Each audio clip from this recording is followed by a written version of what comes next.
560 WQAM presents The Neil Rogers Show. To talk to Neil, now 567 560 in Payne or Broward County, or pound 560 for AT&T wireless customers. 877-785-NEIL is a toll-free call. The opinions expressed by Neil Rogers, his guests or callers, does not reflect those of the Beasley Broadcast Group, its staff, advertisers, or agency. Now, The Neil Rogers Show on 560 QAM. Hurricane fucking blow! Hey, in record stores now, it's the most repulsive Christmas album you'll ever hear. Ally McBeal purges all the Christmas favorites.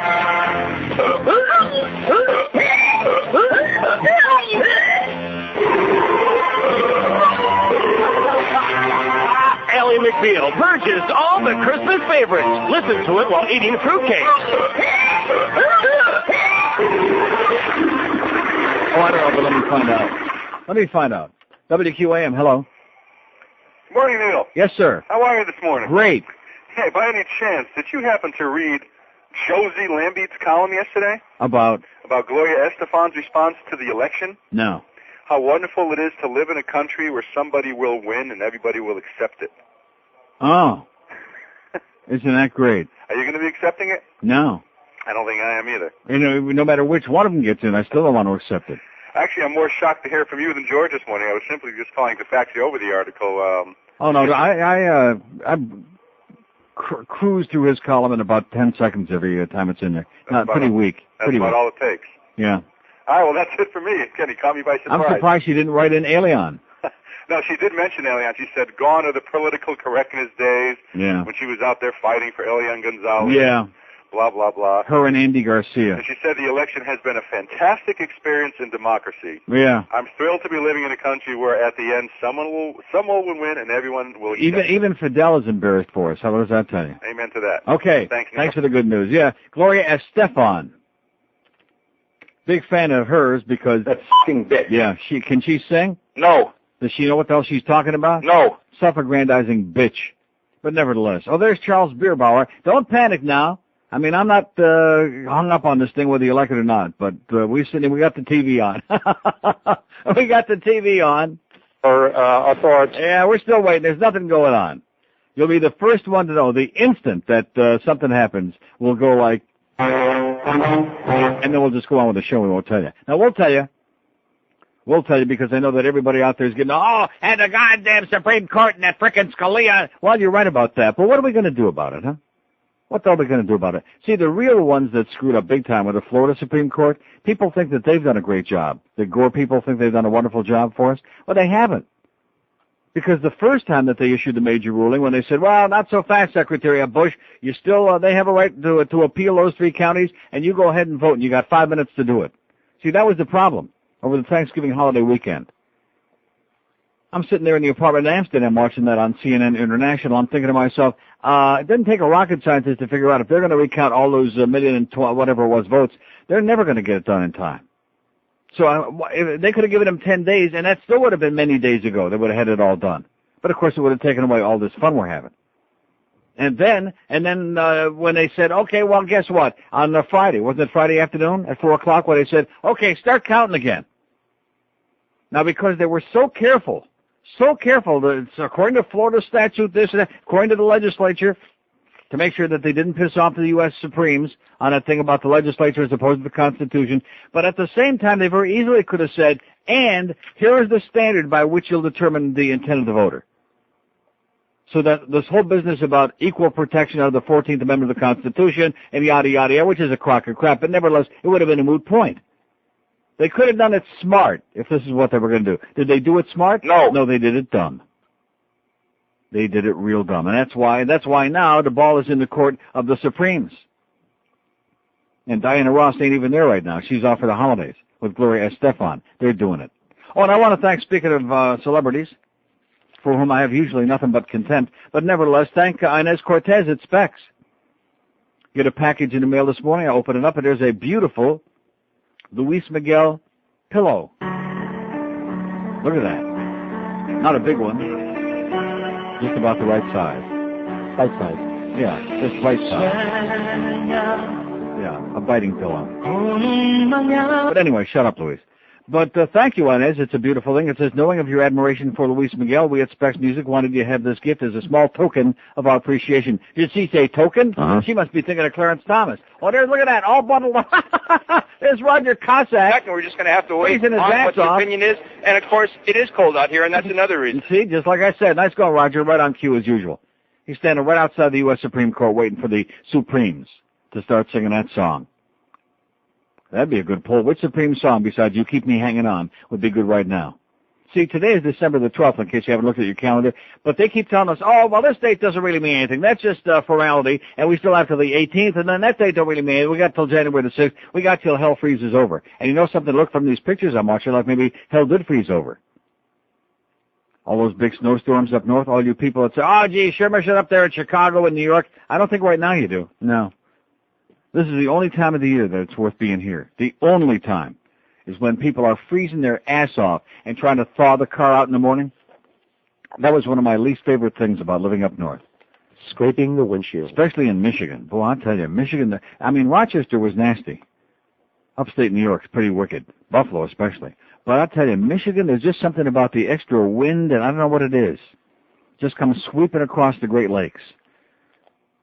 And East Lansing, I think, was even worse than Detroit. East Lansing just, trying to walk to class on those few times when I did go to class. Maybe that's why I didn't go to class. Was that the reason? No. No, I just wanted to sleep in and drink a lot of Meisterbräu. But anyway, the wind just blows through you. Speaking of blows, this thing with our fundraiser for Planned Parenthood is really weak. I don't want to start chewing out the audience, but, man, you guys are pathetic. Weak. Do you know how much we have right now? You didn't see this, did you? No. Because Miguel just did his usual great job and tallied it all up, and he's the old tallywhacker in there. And since last week, we've only added $3,560 to our total. Today is the 12th of December. Now you think with Christmas and Hanukkah, this is generally the time of the year when everybody is out there buying Best of Neil CDs and cassettes for their kids off in college, for their friends, for everybody. What a great holiday gift at Specs all over Dade, Broward, Palm Beach, and even in Naples and Fort Myers. And yet, for some reason, unbeknownst to me, now, if we would have had a lot more keychains, that would have helped, but we don't. They're all gone. Or if you would have done some appearances and signed those CDs. No, if we would have done some appearances, doesn't make any difference, mister. The appearances we've done the last couple of years, you could fit in these two rooms the number of people we've had. And the number of people that I want to see at those appearances, you can fit in this room and have room for the Chinese army left over. With all due respect, I mean, people make the effort, they get in their car, they spend a whole hour driving through traffic to come, but, geez. After the first 600 picture cards over these 25 years, you think their collection will be complete. But the fact is that most of the people out there, and just like when Joe went out in the van last time, and a whole bunch of people coming up when we said we had those free buttons to give away. If you have free stuff, there's no telling how many people will show up. Maybe we might have to do a thing at the Pizza Loft, you know what? Just one. What do you think? Yeah, one. There, for tradition. Yeah. I don't know. I'll think about it. Because I'm sick and tired of signing those stupid picture cards. Grand finale. They want you to sign the CDs. They don't want the CDs unless it's got your John Hancock on it. That's crap. If well, they want that's to do what that, they're saying. They could. Who's saying that? They, the audience, the people that normally buy that stuff. Who told you that? All of them. You're full At of least crap. a couple people did. You're full of baloney. That's what that guy just called us. People. Yeah, right. People bring me the seat. Hello. Neil. Yes. We want to see you in person. No, you don't. Yes, I do. No, you don't. You're a lovely person. No, you don't. Yes. No. Love you. No. Merry Christmas. No. Yeah, see that guy. Do I want to see him? No. No, I don't want to see him. You don't want to see him. No. People who know him don't want to see him. And I don't even know him. Okay, we'll get back to that in a second. We got to do the break. We're watching now. They're talking. There's Daniel Webster. Nice penmanship, Daniel. Nice dictionary, too. Daniel Webster, the Florida State Senator, he's another fascist. Why do you call Republicans fascists? Because it's truth in packaging, that's why. I mean, it didn't used to be all fascists, but now, I'm trying to think, is there one Republican that we could, like a moderate, Abe Lincoln. No, I'm talking contemporary. No. No, we used to have like Jacob Javits, liberal Republicans, and Ken Keating, and Lowell Weicker once upon a time as a Republican, and, no, I'm trying to think of one. Well, you think about it real hard, folks. Yeah. Purse your lips. Oh, I still haven't told you how much we got. Well, it's pretty weak. No, if we don't get close to $100,000, I'm going to want to know why. Of course, we're still waiting for the big checks to come in from QAM, from Beasley and from Greg Reed, yeah. No portion of this program may be reproduced without the express written permission of WQAM Beasley Broadcast Group, Incorporated. Baby, you melt my jockey shorts. Run to the mall, go spend it all. Oh, it's White Oak, you're going broke. Run to the mall, go spend it all. Oh, it's White Oak, you're going broke. Let's fight the stinking traffic. The mobs of people are quite horrific. Let's find a parking space here, although the chances are quite terrific. Merry, merry, merry, merry Christmas. Merry, merry, merry, merry Christmas. Run to the mall, go spend it all. Oh, it's White Oak, you're going broke. Run to the mall, go spend it all. Oh, it's White Oak, you're going broke, schmuck. 10:13 at 560 WQAM. Happy Tuesday to you. Got my eye on it. Don't worry. Got my floater is just zeroed right in there on CNN. Don't panic. Are they doing anything yet? No. Waiting for the U.S. Supreme Court. We're waiting. Poll yesterday, who are the cheapest people in the world? 729 people recorded their vote, and the good news is the French Canadians, the frogs won. Hands down, your pants. French Canadians, 435, 60% said those cheap French Canadians, you frogs, go back home, you. Parlez-vous, get lost. We hate them. Like poison. They're cheap, they're disgusting, they're ugly, they're grotesque. Jews, oh wait a minute, it's reloading now. Like I said, 733 votes, of which French Canadians got 438. Jews, 244, and the Cubans, who are always being picked on, especially by this audience, 51. A distant third with only 6.9%. See, there's that 6 and the 9 again? Yeah, always turns up on my poll. But at any rate, so let's hear it for the Cubans who aren't cheap. They may piss a lot of people off from time to time, but they're not at least cheap. At least not like the Jews, and certainly not like the frogs. Our poll today, let me ask the question first, then I'll give you a little in a couple of minutes. The reason I'm asking this poll, because there's a story on the front page of the Sun Sentinel this morning, one of my favorite topics. Coconut Creek baseball players accused of hazing. It is a grotesque, a disgusting, a totally unacceptable story of the typical kind of faggery that goes on in the fraternities, in the military, in high schools, college, I mean, you name it. Faggery. And I was saying to George this morning, it's just as the older I get, the more I realize the motto of people, especially in the U.S. of A., is don't do as I do, do as I say. Most people talk a good game, but in their own life, they don't practice it. Just like the thing about anal sex. Oh, that's a fag thing. And oral sex. Oh, that's a fag thing. Oh, and speaking of oral sex, do you know, and maybe the president's going to take credit for this, for a lot of a venereal disease that's going to be spreading around? I was reading an article on the plane going over to Amsterdam this last time, in USA Today, I guess it was, that a staggering number of kids like 12 to 17 are participating now in oral sex, and they don't, oh, there, thank you very much, now I can go home. Duff's got a check for me, thank you very much. Oh, I thought maybe that was a check from the Beasleys for Planned Parenthood, thank you. But anyway, a staggering number of kids now don't think that oral sex is really sex. Yeah, I was talking about it during the summer. There was an article out. Oh, maybe the same one that I saw. Girls don't think anything of... and so kids are like giving blowjobs like left and right. It's not, that's not having sex. I was born in the wrong time.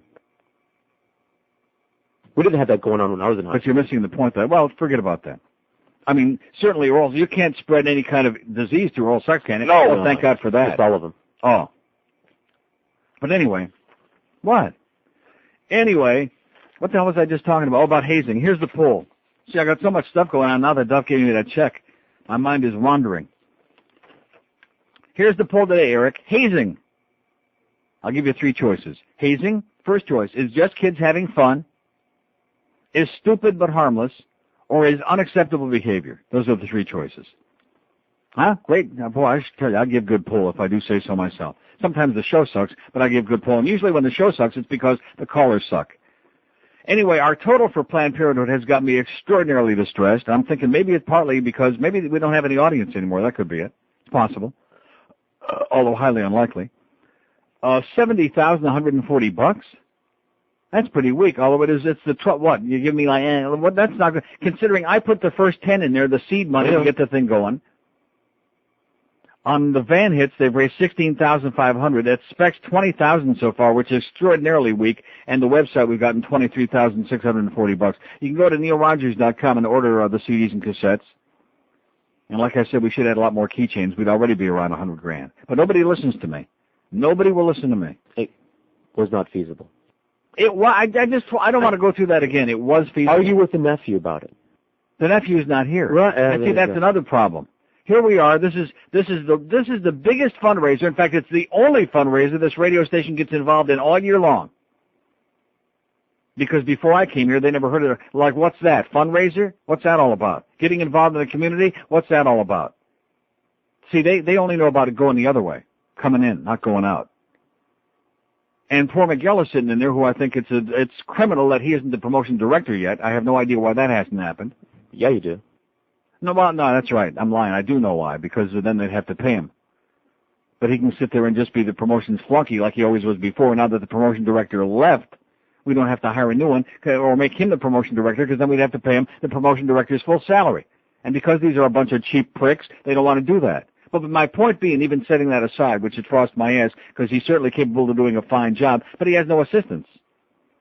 So on those rare occasions when we do have something going on, Joe Costello's got to come in and donate his time to go out and do the stuff for us, which we appreciate, but it's just not the way to run a promotion. Does this station know how to run a promotion? No. As a matter of fact, speaking of Greg freaking Reed, remember when I was having my heart checked out when I came back and you worked that Monday? Yeah. And then I came in on Tuesday. I think it was the following day, on Wednesday, that he finally showed his puss in there. Not that I need to see him. Believe me, I don't want to see him. Because that stupid look on his face just, it just drives me nuts. Yeah. That kind of like, what me worry look. But at any rate, and he was telling me, the following week, meaning last week, they were going to be coming in here for this promotional thing we're supposed to be. Did you hear about that? No. Well, we're not doing it. I mean, obviously we're not. It was just another lie. Just another lie. So the fact that we've only raised $70,000 for charity and that 90% of the audience is gone, I mean, God only knows how many people they got left on those sports shows. Huh? How many people do you think they got left on the worst team? None. Yeah. They got Richie from Boar's Head, and then the guy with the tickets, that John guy that called right there at the end, and then a couple other guys. That's about it on the worst team. They know it, too. Now, there's 3 guys doing the show, which means they only got like 3 listeners apiece left at this. That's pretty weak.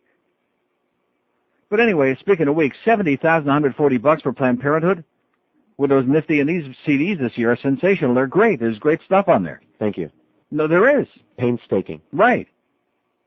And in the last week, $3,560. So it's not happening. You're not going out there to specs. You're not doing the stuff. You're not, and maybe people can call in and let us know why. Maybe they just don't want to. Maybe they're just cheap. Maybe that's what it is. Of course, they never would admit that. Oh, the CDs suck. Well, yeah, right. The CDs are great. There's Greta. She's still waiting too. I just mentioned that in passing. But I mean, to think that we can't even raise $100,000 for charity on a promotion that goes on for 3 months. That we've always in the past. What did we get last year? Do we have any idea? A little more than that. More than what? Like close to 100 by the end of it.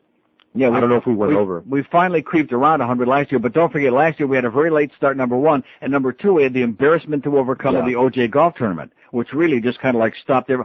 And we had the CDs, the faulty CDs in the beginning. Right. See, doing promotions on this radio station has been a major disaster right from the beginning. The first year we didn't do any before I was on the air because they were too cheap to put up the seed money. They made all kinds of other excuses, but they're a bunch of cheap pricks, and they were afraid they'd have to put out 50 cents to get it started. They want to do it. Plus, they knew that they would screw it up anyway. The second year, that was the year that Sam came in. Remember Sam? Anybody remember him? No. No. He's long gone. Out of sight, out of mind. Thank God. With that stupid, phony thing. Oh, my goal is $300,000, and made a big joke out of it. The recycled chart. The recycled chart from the sales department that had to do with some campaign that they were doing. And so he just picked it out off a wall somewhere. My goal is $300,000. I hope that OJ slices his neck. Doesn't kill him, just injures him severely, okay? If he looks at his woman, he will. Yeah. So anyway, we have a long way to go. I just mentioned that in passing because I'm frustrated at the tremendous difficulty of raising money on this radio station for a very good charity and a very good cause with very good CDs that we put out there every year. Your Pizza Loft idea is very good.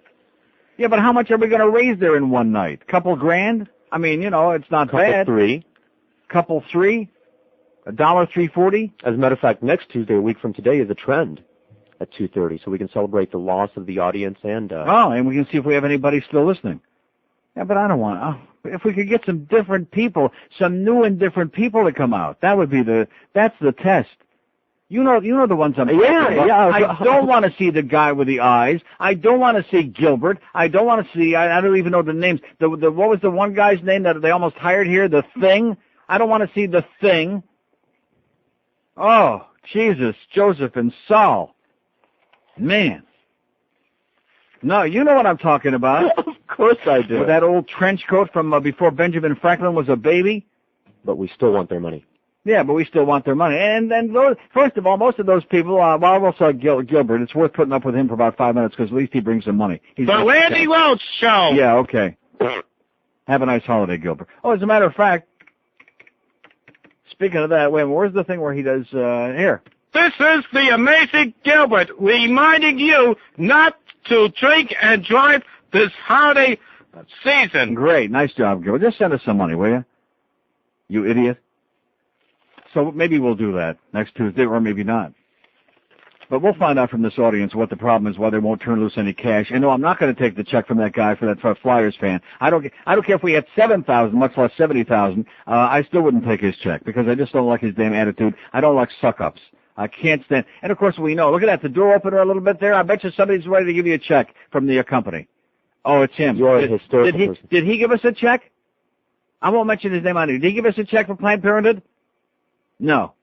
How many of the salespeople don't see at a real radio station, which this is not? The salespeople, the sales managers, the general manager, the company, all those people helped us every time we did a fundraiser. $100, $500, $1,000. Since I'm putting money in everybody else's pocket, they would help us out. Do you see what I'm saying? I don't want to put any pressure on you with all the money that I make you. I don't want to do that. But you think that $100, we got people in this building drop more than that on some stupid ball game every day. I don't want to mention Defoe by name or anybody else. Or in those punks, any of those little underlings in there, those Eddie K. Juniors that are out there sucking around. Those GA in waiting guys, which we got a whole list of them. So instead of throwing away $100 on some stupid goddamn ball game on the overs and the unders and the ins and the outs, they might write a check to Planned Parenthood if somebody would show them how to write a check. Maybe their bookie can show them how to do it. Bunch of cheap pricks. You cheap Jews down there in the sales department, let's take that poll over again. Who's the cheapest? Yeah, we don't have any French Canadians working here. You should change the Jew category to Jew salespeople, yeah. Radio salespeople. I'm voting on my poll, so yeah. So I didn't see, and I didn't even mention his name because I don't want to single him out. He said he'll give you $100 after the show. Good. See, that's what I'm going to have to resort to now is embarrassing these cheap mother scratchers in this building to come through with some cash for our charity. I mean, what kind of a thing is it? And that again, it underscores the fact that we're not part of this radio station. We got two separate worlds. We got the sports world here, and we got the Neil Rogers show, and that's it. And never the twain shall meet. The only connection we got is Hank. There's the Neil Hank connection, and Hank and I we do crossovers. He came in today. We did Friday with a court thing. That's great. Because Hank understands how a real radio station works. He understands how you succeed. But other than that, that's all we got. Because the rest of these people, it's like, well, we're in their way. Just like when that first couple of weeks we were here, we didn't carry some stupid sports press conference. Oh, Jesus! And Barry Jackass is writing the whole thing in the newspaper. Did Barry Jackass ever write one thing about the great ratings we've had on this show for 3 years? No. Or all the revenue that we're bringing into this goddamn radio station so Greg Reed can be a sports junkie? No, he never wrote anything about that. Not one word, Barry, you jackass. And did we get any money from Barry Jackass? No. Didn't even get a check from him, that little pudwhacker. Of course, he probably has to pay Mommy gas money to drive him back and forth to work every day. 5670560. We're still waiting on the Supreme Court, okay? Don't panic. I'm sitting here. There's a what's-her-name on it, and there's the other what's-her-name in Washington. She's freezing their ass off. They're all freezing their ass, and they're all thinking, Jesus Christ, let's get this over with already so we can go inside. And I don't blame them. 26 after 10 at 560 WQA. This station stands for nothing.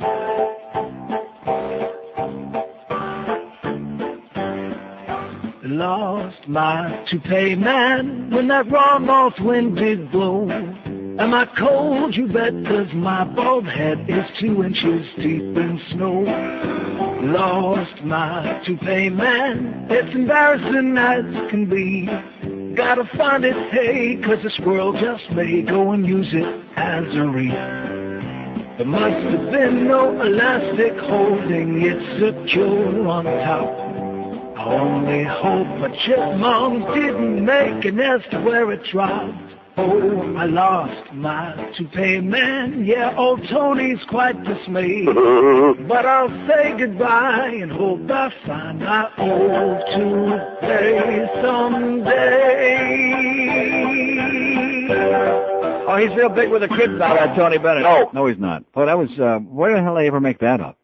They just make up all kinds of crap. Because if they say it often enough, some people will believe it. 10:31 at 560 WQM. George has left for the day, just ran out. I don't know where the hell he went.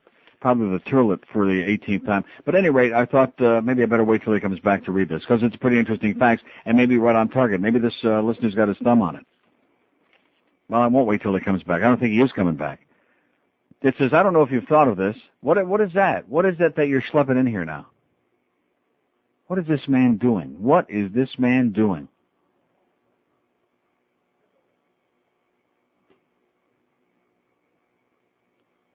Anyway, it says, Neil, I don't know if you've thought of this, but maybe this year your CDs aren't selling as much because the new in thing is CD burners, which I have one.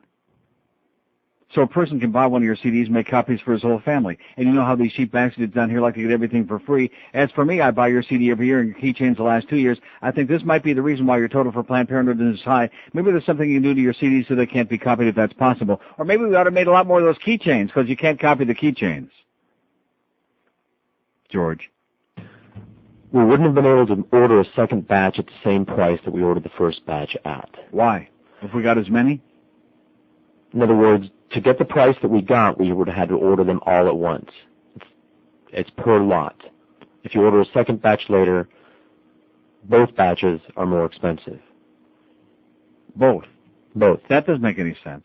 In other words, it's per thousand. If you buy 1,000, it's one part price. If you buy 2,000, it's another price. It's like the more you buy, the cheaper they get. I understand that. They're already like $4.50 a piece. See, I know your Alzheimer's is kicking in. We went through this exact. I feel like I'm in my mother's house. We went through this exact conversation on Friday. Let me say it again. If 1,500, if the price is based on how many you buy, if 1,500 was like $4.50 a piece, and then we said, okay, well, we're going to order another 1,500 as of whatever date, as of November 15th or whatever. The second 1,500 would have been the same price as the first 1,500. Apparently, they weren't going for that. Is what I got. No, but you're giving a vicious argument. You're defending. No, you're saying that the other company has to agree with that arrangement. They didn't. They wouldn't. Why not? Because that's a separate order. If you order more later, that's a separate order. That's what I was getting from the people that arranged this whole thing. You know something? I thought I've had some bad conversations with callers over the years. This is the most inane conversation I've ever had in my life. If the second 1,500 having nothing to do with the first 1,500, if 1,500 is $4.50 a piece, if that's the price when you buy a lot of 1,500, then you order another 1,500. Why would the price be any different on the second 1,500? Oh no, the price wouldn't be different, but we wouldn't have gotten them in time. We wouldn't have gotten them by now if you'd ordered them later. They had to be ordered like 6 weeks in advance. Okay. So like I said, if we'd have gotten a lot more CD... if we'd have had a bigger budget. Okay.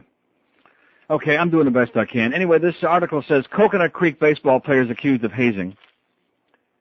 This is one of the most, to me, pathetic, tragic, and you know something? Well, the most tragic part is the parents, because the kids wouldn't be doing it if the parents didn't give a wink and a nod.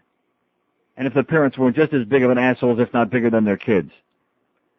Seniors on Coconut Creek's high school baseball team, the Cougars, hazed at least 5 underclassmen last spring by spreading icy hot muscle salve on their genitals or buttocks, rectum, and beating others with paddles while a student photographed the assaults, according to documents and witnesses. The proposed suspension of the team's former coach today and the threat of a lawsuit provide a glimpse into what some coaches and parents say has been an open secret for at least 16 years.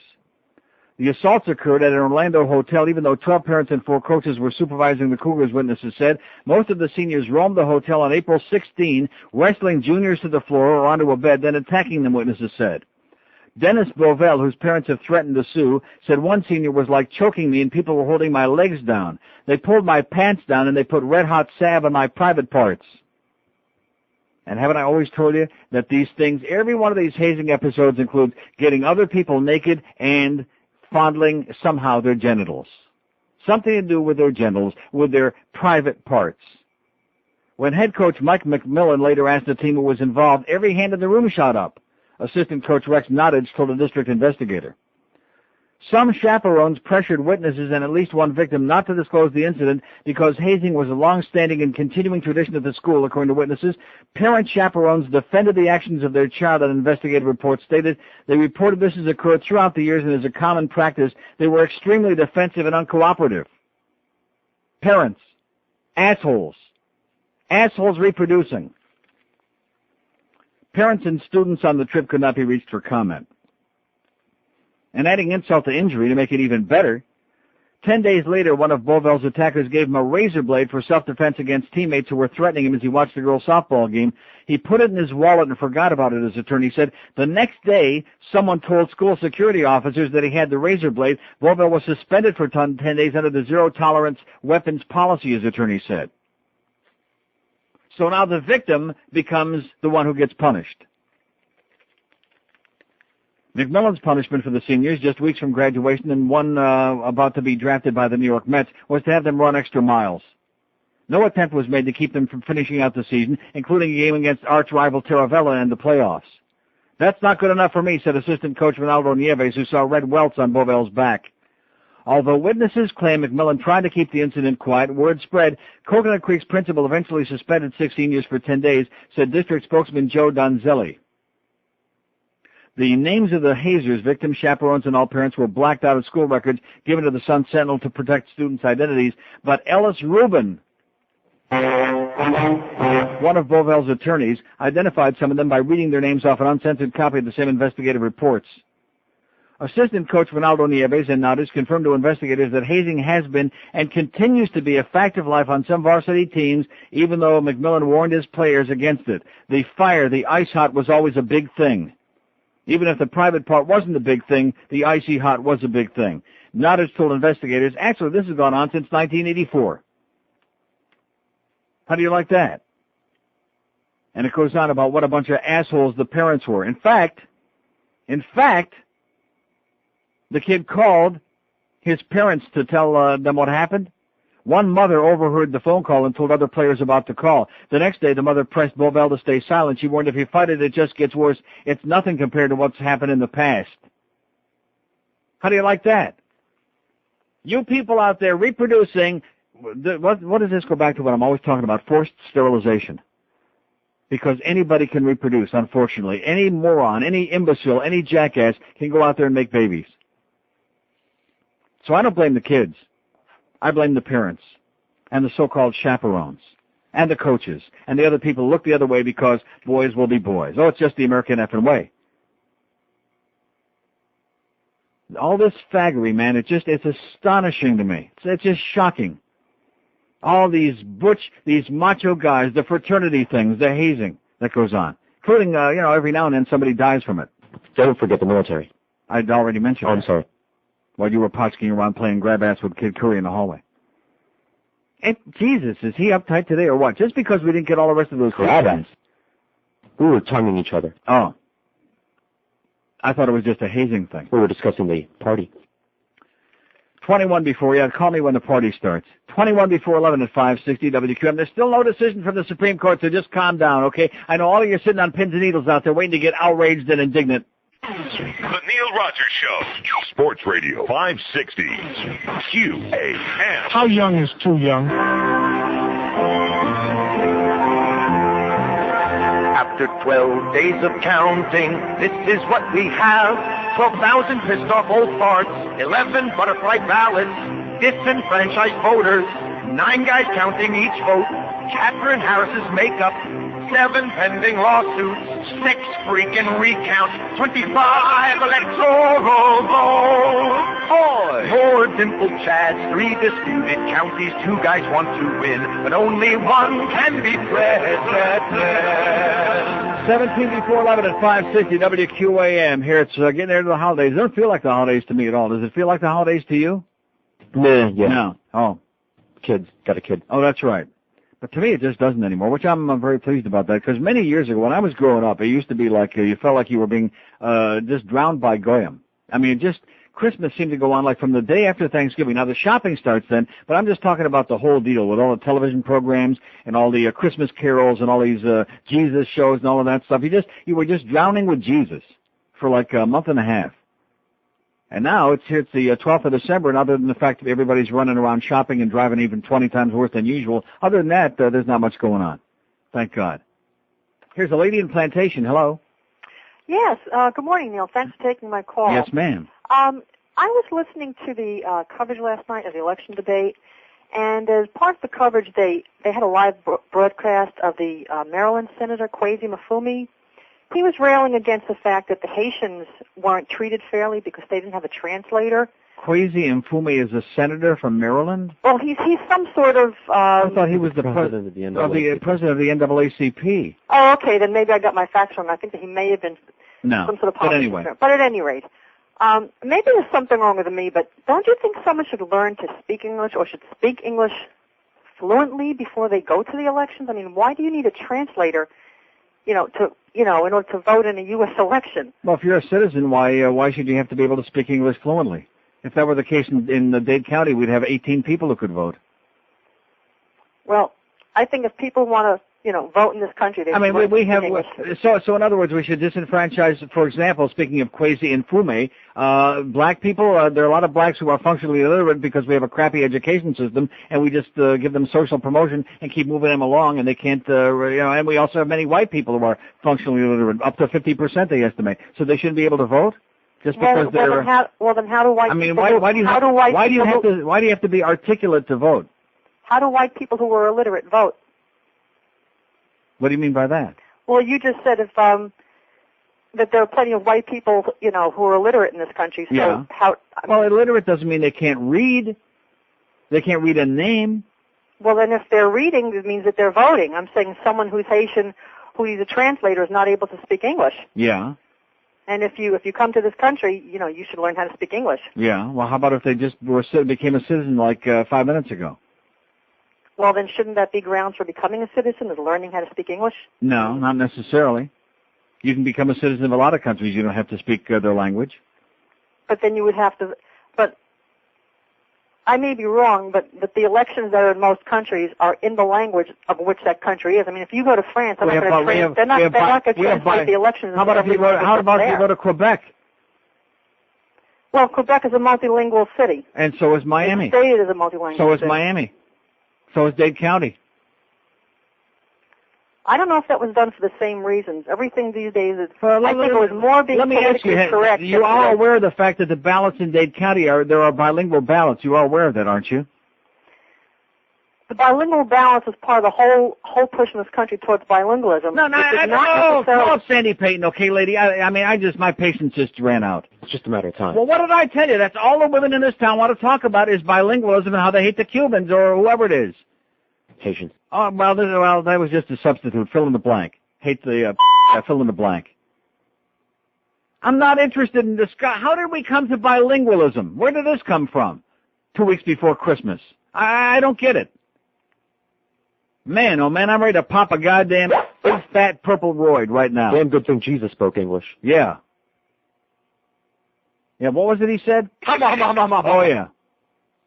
567-0560, pound 560 on the... You people that are so goddamn concerned about what language everybody else speaks, get a frickin' life already, will ya? I mean, I'm serious. These people need to be forced. They need to be put on a plane. Not that I would wish them on the people in all these other countries I'm talking about. They need to be forced to go abroad and to just be dropped in the middle of some foreign country somewhere. I mean, I'm lucky that, I have an apartment in Amsterdam where most of the people do speak English, so I'm not compelled to learn to speak their language because Dutch is a very, very difficult language that's in almost no way related to ours other than the fact the letters are the same. At least it's not like Finnish, where they use all those, like, Indian symbols. You ever seen Finnish? Yeah. Yeah, they have, like, those little, whatever the hell those things are. Hieroglyphics. They have those little things. But anyway, I mean, why are you people so hung up about goddamn language? What difference does it make? If somebody doesn't speak your language, screw them, that's all, if that bothers you, if you're so offended by it. In addition to which, he's in Plantation. I don't think we have a language problem in Plantation. Now, out in the acres, we do have some folks that speak kind of mugwump, but other than that, yeah. Well, what does that have to do with the price of peas? How did we get to that? How did we arrive at that? She don't like people This voting is that a can't speak English. one-dimensional freaking goddamn town. That's all you know, like I said before, is hate. How much you hate everybody else. Fill in the blank. Which group it is. Here's Plantation again. Hello. Hey, Neil, how you doing? Okay. I'm not going to talk about language. On this equal protection thing, isn't it true that when they counted the Bush counties with the hand count and they counted Volusia and Broward, they're already included in the certification?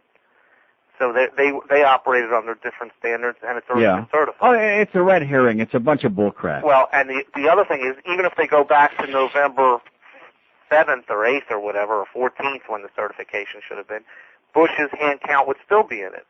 Right. The original. That is correct. See, they like hand counts when they benefit from it. Then they like it. Now, the other thing I don't understand is they're hollering, there's no standard because it's the intent of the voter standard, which is in 30 states. But if the Supreme Court of Florida would say count hanging chads or whatever, they would holler that we're changing the rules after the game. They would say that violates Florida election law because you're making new laws. That's correct. They would. That is very good. Exactly what they would say. They put you in a catch-22. No matter which way you go, or the court would have gone, they'd have said, you're making new law and you can't do that after the ball game is over. There, as they keep putting it. So you can't. And then if it's not fair, because what is changing the rules is that hand counts are allowed. But if and under but let me ask you something. What difference does it make at this point? I keep saying this, and I can't get the point across. There is no way to have an accurate count at this point. Just like watching there on Saturday, I'll say it again like I did yesterday. The fact that these counties were so stupid, most of them, that they didn't separate the undervotes and the overvotes from the votes that were counted, so that they threw them all in together, and now they have to go back and try to cull out the undervotes, which is what they were doing on Saturday with those machines, and the machines run the ballots through them. When they come to an undervote, the machine stops, and they pull them out.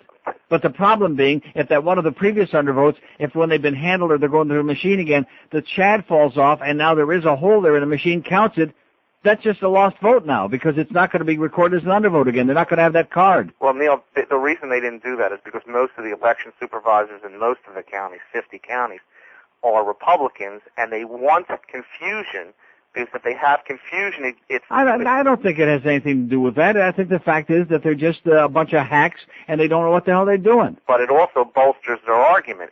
If they run it through the machine and they have a different amount of votes, undervotes, then they can argue that there's something wrong with. No, they weren't making that argument. You see, you're so partisan on one side that you can't see the forest for the trees. I'm not bringing it up for that reason. It was the woman in Hillsborough County which voted Republican, not by a huge margin, but about whatever the percent was. But she was just pointing out that people from both parties in the media be alerted to the fact that there's going to be a different number of undervotes, and she explained the reason why, and she was right. Right. Well, they should have, like you said, they should have gone that way. What you don't want to accept, sir, is the fact that there is no way using these archaic punch card ballots to have an accurate count now. It's not possible. I agree with you. I do accept it. And I said it the day after Election Day. I said nobody will ever really know who won the state of Florida. I don't think we will. I don't care how many studies the Herald does. The Herald did one study, 23,000 girl won by, and then a couple of days ago they come out with another study. Well, if they just count the undervotes, it looks like Bush still might win. They don't know what the hell they're talking about. Statisticians are all full of crap. Well, just like the Gore people were saying, we're going to pick up 600 votes in Dade County. They weren't going to pick up 600 votes in Dade County. The LA Times did their own study, said maybe 115, and after they counted the first 4,000 votes, Bush had picked up 42 extra votes in Dade County. Nobody knows. The fix has been in there. Right, now you got it. Thanks, Neil. Have a great life. Very difficult, but sooner or later you have to bring them around to understand that the fix wasn't in just one way. See that? Because if it's only one way, then you got a problem. Then all of a sudden, if they catch you on that, then you're screwed. But if you got it like 15 different ways, if you're filling out all these applications for ballots, and if you're doing it with preventing people from voting, and talk about the 14th Amendment and equal protection. How about all the black people go to a polling place where white people with a driver's license were allowed to vote, and Haitians and other black people who didn't have their voter registration card but had a license, they weren't allowed to vote, even if their name was on the voter roll. And you see, that's a good one, because once that's done, you can't go back and say, well, I would have voted for so-and-so, but they didn't let me vote. Well, too bad. We screwed you. Gotcha. This was a game of gotcha. And the problem is, regardless of how this court rules, the problem is that the Gore people don't want to admit that they got us. And they did. And I've been telling you since the 8th of November, they stole it fair and square. They stole it a half a dozen different ways, at least. Because the fix was in. Oh, but this is America. Yeah, this is America, where we're notorious for fixed elections. And anybody who lives here in South Florida doesn't believe that. I don't know. You must have been doing a Rip Van Winkle the last 20 years. I don't know where you've been living. Here's Fort Lauderdale. Hello. Hi, Neil. One thing that's come out of this whole thing is that the Jebsters' national aspirations are, how do you say it, in the toilet? Yeah. I mean, that's. Well, why do we keep repeating that? We've said that 80 million times already. What is that going to? What's the? I have to believe that he must go to bed at night thinking, I could have delivered this state to a turnip if it was running for the Republican candidacy. But yeah. Instead, I have my brother. Well, my older brother was an idiot all his life. Made it a lot tougher. Okay, thank you. 5670560 pound 5. See what I mean? That's why I cut this off yesterday, because we've heard, with all due respect to your intentions, the fact is we've heard, here it is, U.S. Supreme Court decision could come at any time. They've changed the little crawl on there. It really isn't any different news. Oh, and speaking of that, CNN had the wrong crawl on there on Saturday for I don't know how long. Not again. Yeah. About how that they were recounting votes. This is after the U.S. Supreme Court said that they were to stop, and they still had the thing about the recount was going on. Why am I watching them anyway? Well, I like Greta and Roger. It makes me think about O.J. in the good old days.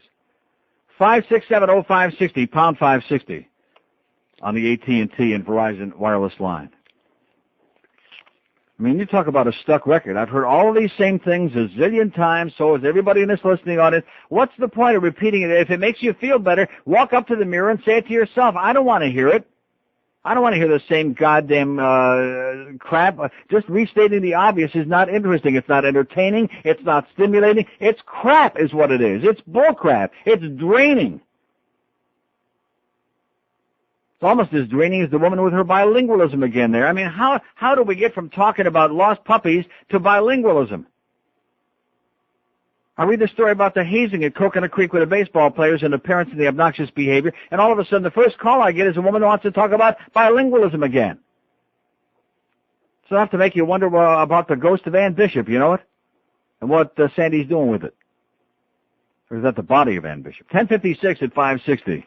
Sports Radio 560 WQAM Miami, Fort Lauderdale, a Beasley broadcast group station, and WQAM.com for the world. Yes, Bush.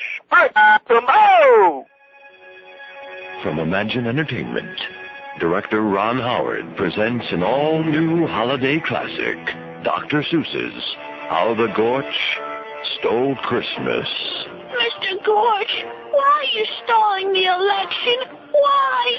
There's more ballots that must be counted, Cindy Lou. If they're not, I'll just cry boo-hoo. The sick Democrat lied. He made up a story as he patted a tush and blamed it all on Governor Bush. The house on the hill of Mount Crumpet is mine. You see, Cindy Lou, my right is divine. He patted the head of the gullible Cindy Lou, who was no more than 2. He tucked her in bed right next to her dad, and before he left, he dimpled her Chad. You're a mean one, Mr. Gorch.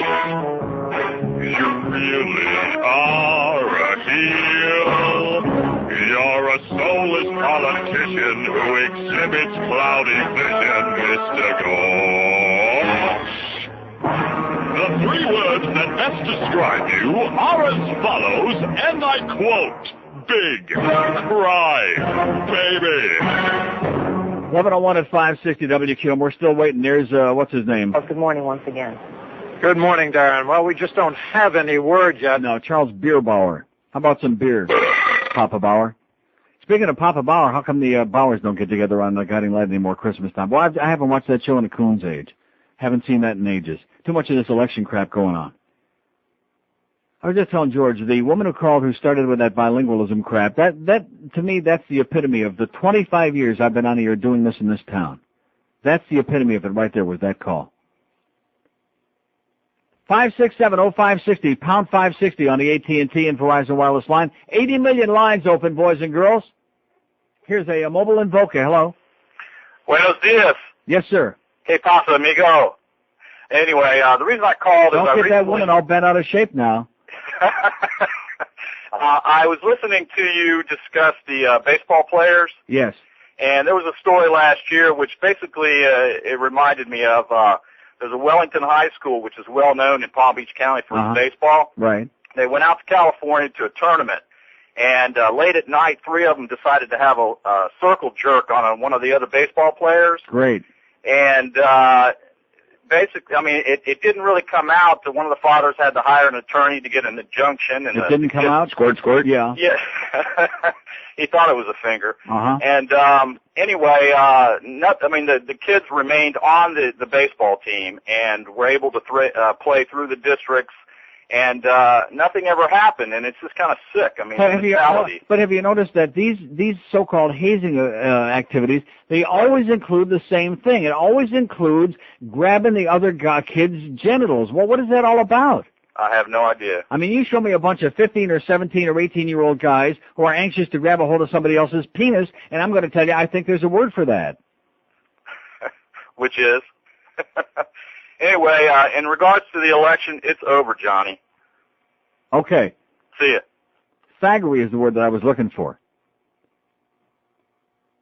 56705. Oh, is Johnny running? 567. The Florida legislature continues with their special session, and some of those yellow dog Democrats, of course, are joining over, crossing over. Like I'm supposed. Somebody faxed me that. Did you see that? Yeah, I saw it. Why does that surprise you? Don't you understand where you are? This is the Deep South.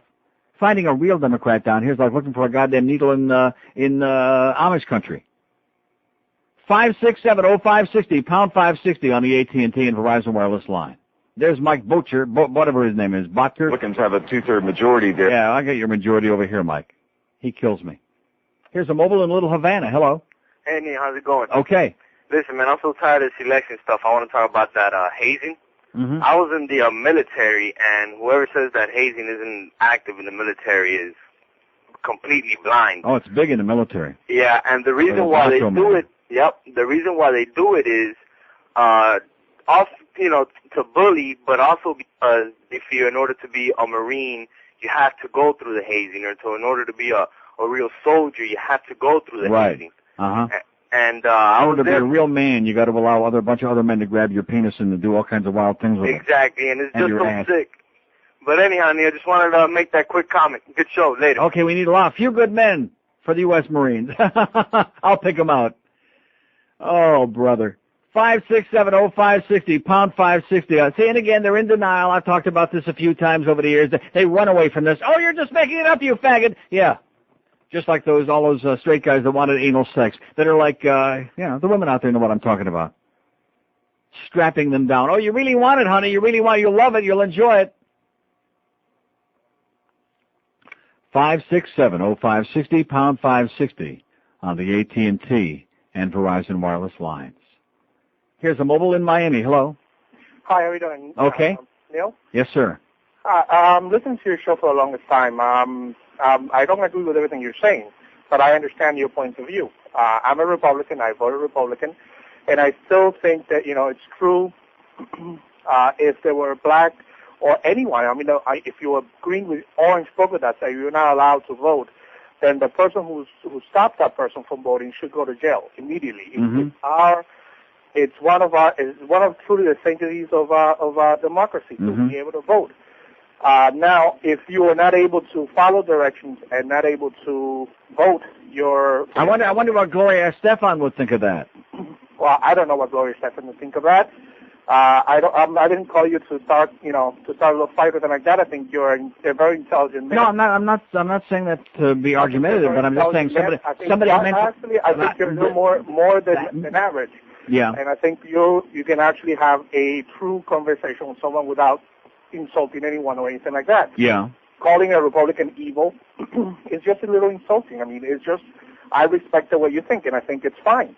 you also, you guys should also respect the way we think. No. And if we agree on that, then we can actually work on our But we don't agree on that, because I don't respect the way the Republican Party thinks today. Now, I can't speak for you, but if you embrace the general philosophy of today's right-wing Republican Party and the born-again, holier-than-thou, dictatorial kind of mentality that they have, then we can't agree on that.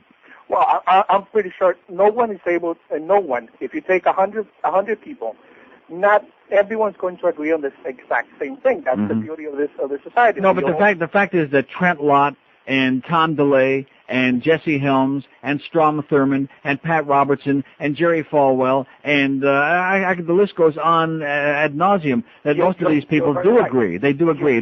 You're extremely right. You're very, very, very right. I mean, what I'm going to say is something's going to destroy you now. I mean, not destroy you, but it's going to not agree. You're not going to agree with it. I think that one of the horrible things about the Republican Party and me being a Cuban, is that they are the nastiest people towards immigrants, and immigrants are good for this. Then how can you be a Republican? How can I be a Republican? Because being a Democrat is worse. Being a Democrat, in my opinion, being able to have my life experience that I had, I believe that the smaller the government, the better we are. I believe. So in other words, the government is smaller when they come into your bedroom and tell you what you should be doing in the privacy of your bedroom. No. I think that's another wrong thing. Well, that's the Republican Party. That's your party. I'm not saying that 100. I'm not saying that. Well, then what is it about the Republican Party you agree with? What is it about their philosophy that you agree with? Well, I agree that you shouldn't be. They should be able to help someone, but you don't have. I don't have a responsibility to maintain anyone. You should be able to do it by yourself. You should be able to get ahead on life, not on federal programs, but on the necessities of what life is. Constituting the way I truly look at it, it's that all these federal programs that the Democrats are putting forward. Yeah, like Social Security, right? That was a Democratic program under Roosevelt. Are you against Social Security? I haven't seen Social Security. No, but I didn't ask you that question. I said, are you against Social Security? No, of course not. Are you against Medicare?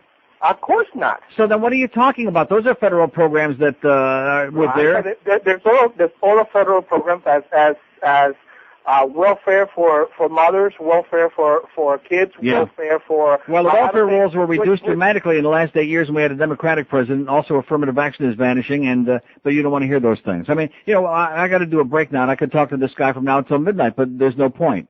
There's no point. He disagrees on almost every part of the Republican platform, but, what's the use? I'm not here to try to convince you, sir. Have a great life. 567-0560, pound 560 on the AT&T line. 10 after 11 at QAM.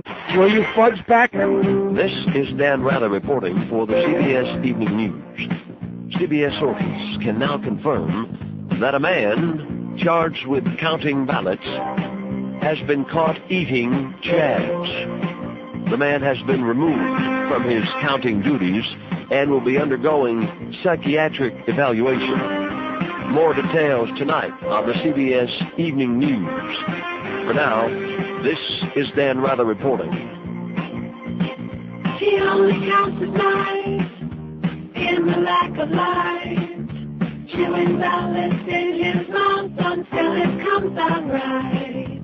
Having him like 10 till his man Al Gore becomes the president.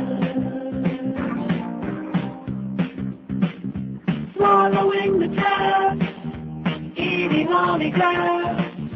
He claims he wants justice for Gore, leave a man at that.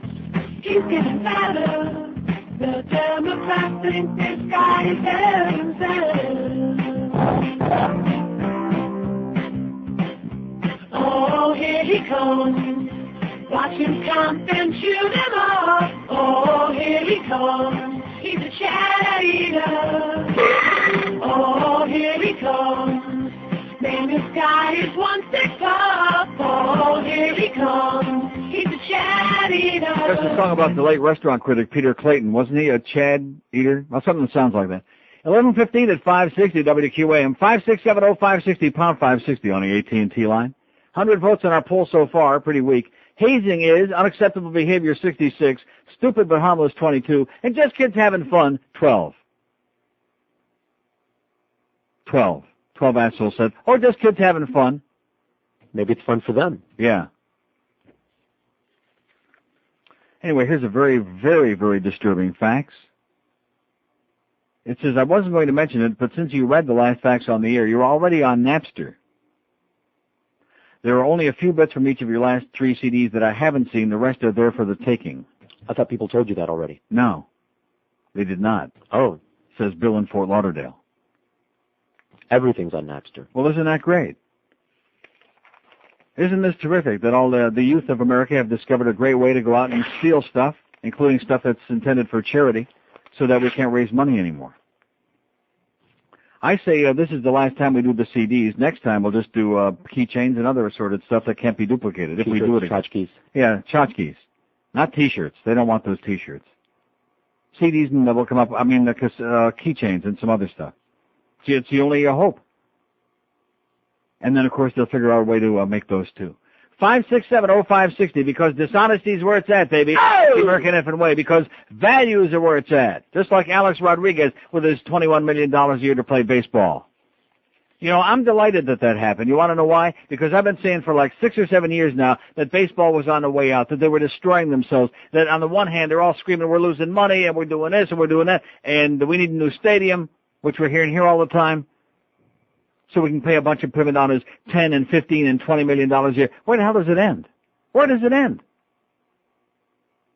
If this shouldn't convince everybody in this town that anybody who might even think to be give 1 penny of money for John Henry for a goddamn baseball stadium, you got to be crazy. You got to be maybe almost as crazy as he is himself with this fantasy. I must be crazy. I must be nuts. And you are. To think that we're going to build you a stadium so you can pay a bunch of, raise a lot more money so you can pay guys $15 and $20 million a year for ball games. Especially in a town that don't give a crap about it in the first place. Here's Miami. Hello. Hello? Yes, sir. Yes, about the keychains. Yeah. I think that's one of the reasons why you all are not raising money. Yeah. I have a friend that has one, and I tried to buy one. They don't have any more. Yeah, I know. Should have had a lot more of them. Right. And also keep selling the CD. I love it. Okay. That's all. Thanks. See, there's a guy now. Why can't we have about 15,000 more guys like him in the audience? They like the CD. They want to buy it. They would buy keychains if we had a lot more of them, but we don't. We could auction yours off for like $100. Yeah. You're not getting mine and the CD either, the keychain either. Why do I keep calling this? Well, it looks like a little CD. Maybe if you open it up, there's like something in there. 5670560, pound 560 on it. We still got no decision yet from these Supremes. They're not in any big hurry. Of course, they're pretty embarrassed. They're trying to do it in a way that's not going to make it more embarrassing than it already is. The idea that the judicial branch is in effect selecting the head of the executive branch. I mean, do you think the founding fathers had anything in mind like this? No. They wrote the frickin' Constitution? No. Of course not. Absolutely not. And these are the 5 states' rights justices, by the way, who are always screaming and yelling about stuff. There is one piece of good news, though. Ohio voucher program ruled unconstitutional. Oh! A federal appeals court yesterday declared the Cleveland school voucher program unconstitutional, upholding a lower court ruling that its use of public money to send children to parochial schools breaches the First Amendment separation of church and state. Yeah. How do you like that? I love it. The 2-1 decision, which included a vitriolic exchange among the judges, I think one of them said, "God damn you," set the stage for a U.S. Supreme Court showdown in one of the most contentious issues in education politics. It comes a month after voters in Michigan and California rejected school voucher programs and ballot initiatives. Just say no to school vouchers. We certainly hope everyone will get the message, said Robert H. Channon, General Counsel for the National Education Association. The message is, let's focus on improving the public schools and stop playing around with vouchers as a panacea. In the ruling, Judge Eric Clay argued that the Cleveland program did not present parents with options because few non-religious private schools and no suburban public schools have opened their doors.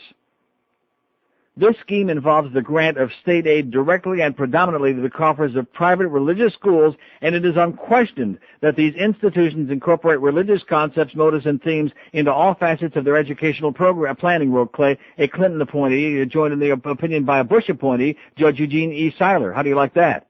And that's another one of the parts of the Republican platform that most of us disagree with vehemently on this program. Vouchers, subsidizing religious schools, a clear conflict of the separation of church and state and the First Amendment. But nevertheless, but don't confuse that. The reason I mention that is because our Cuban Republican before, maybe we'll change his mind. No. Well, his kids are probably going to private Catholic school. Oh, good. Or maybe they're getting molested. 5670560 and see, never hear a word about any of that stuff from any of those people. See no evil, hear no evil, says the little monkey, with the hands over the eyes and the ears. Hear no evil, see no evil.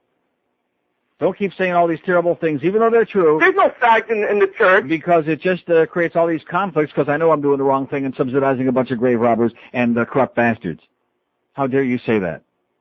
Here's Cutler Ridge. Hello. Hey, Neil. How are you? Yes, sir. Great. Speaking of the Cuban Republican friend who's probably not listening to us right now. Sure he is. Well, he's not paying attention at least. He's hearing us. He said that if you couldn't follow instructions, your vote shouldn't count. I like the irony of that, considering they're the ones who wanted Spanish included on the ballot because they couldn't follow the English instructions. So they wanted it in Spanish as well. I think it's very ironic. And then as far as him buying into the Republican idea that the Republicans are there to shrink government and put the power back into your hands, the reality is, of course, they're making tax cuts for the rich who are going to be controlling this country even more than they already are. And the middle class is dead, as you and I both know it is, and it's not going to get any better. Mm-hmm. It's just, Al Gore was talking about campaign finance reform when nobody cared about it. Yeah. And the reason why he was talking about it was he knew that there's no way to put through a middle-class reform bill unless you get Congress out of the hands of these corporate power people. And if they continue to subsidize Congress, then you can't introduce a middle-class reform bill because they're going to vote it down. You understand where I'm coming from, right? Yeah. But the Republicans keep saying they're for the middle class, yet they cut taxes for the rich and kill the middle class. I just think it's interesting. Well, I still say a plague on both of these parties. They both failed. That's why we have a shrinking and vanishing middle class, because both of these parties are full of crap. They talk a good game. Yeah, Perot came along and talked about that, and nobody gave a damn. Perot was an idiot. Perot talked a bunch of glittering generalities. What do you mean Perot came along and talked about that? Perot was an imbecile. I'm saying, well, he didn't surround himself with the right people. That's correct. But he did talk. He didn't surround himself with the right ears? Is that what you said, sir? No. Oh, that's what I said. Oh, my God. Perot came along. Ah!